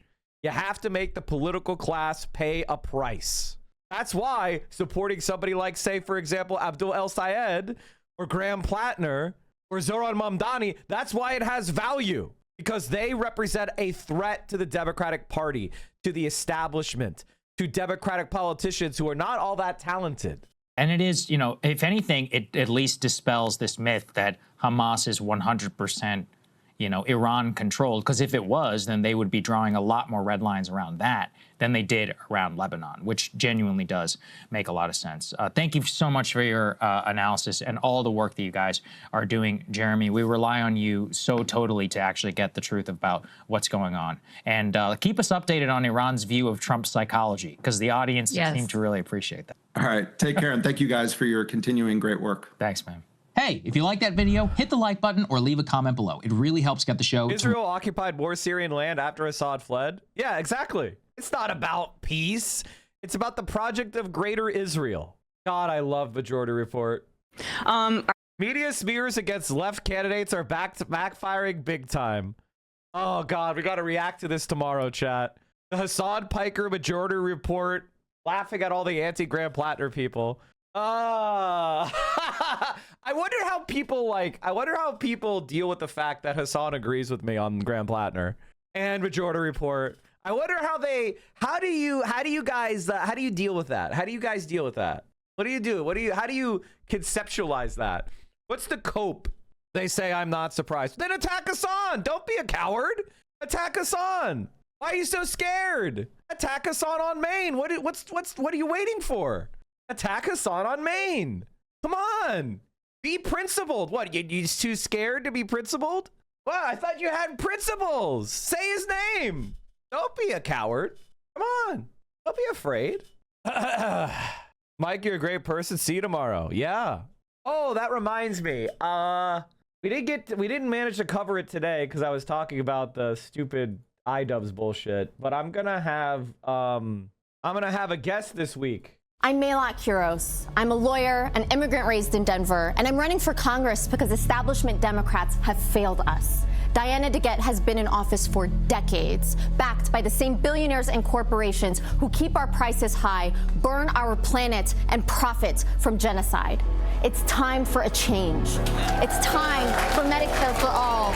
It's time to abolish ICE and to actually fight back against Donald Trump. I'm Maylot Kuros, and I approve this message. So we're going to have her on this week. It'll be exciting. I'm excited. I hope you're excited. Why the United States men's national team is not a legit contender on the world stage? Landon Donovan is wrong. I think the men's team is going to do quite well. Why? One, home field advantage is huge in the World Cup. Host teams tend to go overperform. Number one. Number two, I think their performance, I think they're playing creative and they're not all up their own asses. Because there's not a lot of expectation, that's giving them the tactical freedom to actually play full out. And not having that, the pressure of expectation is actually making them play in a more promising style, which is going to play to their strengths. Fam, USA isn't even top 10 globally right now. Bro, everyone's playing like shit. Curacao scored on Germany. I know that Germany ended up running up the score, but for 25 minutes, the Germans were looking very, very beatable against the smallest country in history to ever make the World Cup. Everybody's playing like shit. Cape Verde drew Spain. The Australians parked the bus and beat the shit out of Turkey. Everybody's looking like crap. Qatar got a tie. Yeah. Everyone's playing like shit. I think the U.S. has got a good chance at making our deep run. Sweden beat Tunisia handily. Really? I kind of felt like their goals were pretty ticky-tack. I was not impressed. They had one good strike. Fuck, Scotland won. All the teams that I'm rooting for are like winning. It's funny. This is the worst Germany team in like 2 decades. Yes, I know. That's exactly my point with the U.S. I'm watching the U.S. games. I'm watching probably Austria's games. I'm watching Scotland's games, and I'm watching Iran's games. And then I might throw it on in the background. Those are the teams that I want to. I just like underdog teams. You know, maybe I'll watch a little bit of Mexico. I watch the teams I have a connection to. You know, because I'm not gambling. I like to have some sort of like connection to. Mike, I'm Scottish. We scraped a win in a game we should have won comfortably. It's soccer. There's no such... The thing about soccer, which is always fun, or football, is the way that people are always like, we're going to win comfortably, blah, blah, blah, blah, blah, blah. And it's like, it's always a 1-0, 2-0 game. That's not true. You're not... Like, what the fuck are you talking about? This game is inherently... People play down or play up to their competition. That's part of what makes it so beautiful and fun. I hope Iran whoops ass on the pitch. Oh, I hope it would be funny. All right, well, everybody, I'm going to call it there. Thanks so much for hanging out with me today. USA should play Haram ball. I mean, I think they should not play that way. I think they should play according to they have a very free-flowing style. I think they should lead into youth. They should lean into like high tempo. They should lean into like keeping the ball moving, keeping the opponents. They're not used to running in American heat. Wear them down. Exhaust them. America is hotter and more humid than Europe. Make them sweat. Make them puke. Fuck that. We don't deserve the World Cup, bro. Do the Knicks deserve the fucking championship? They have Wall Street in there. New York City has Wall Street. Do they deserve the fucking championship? Yes, of course. Counter tactics exists.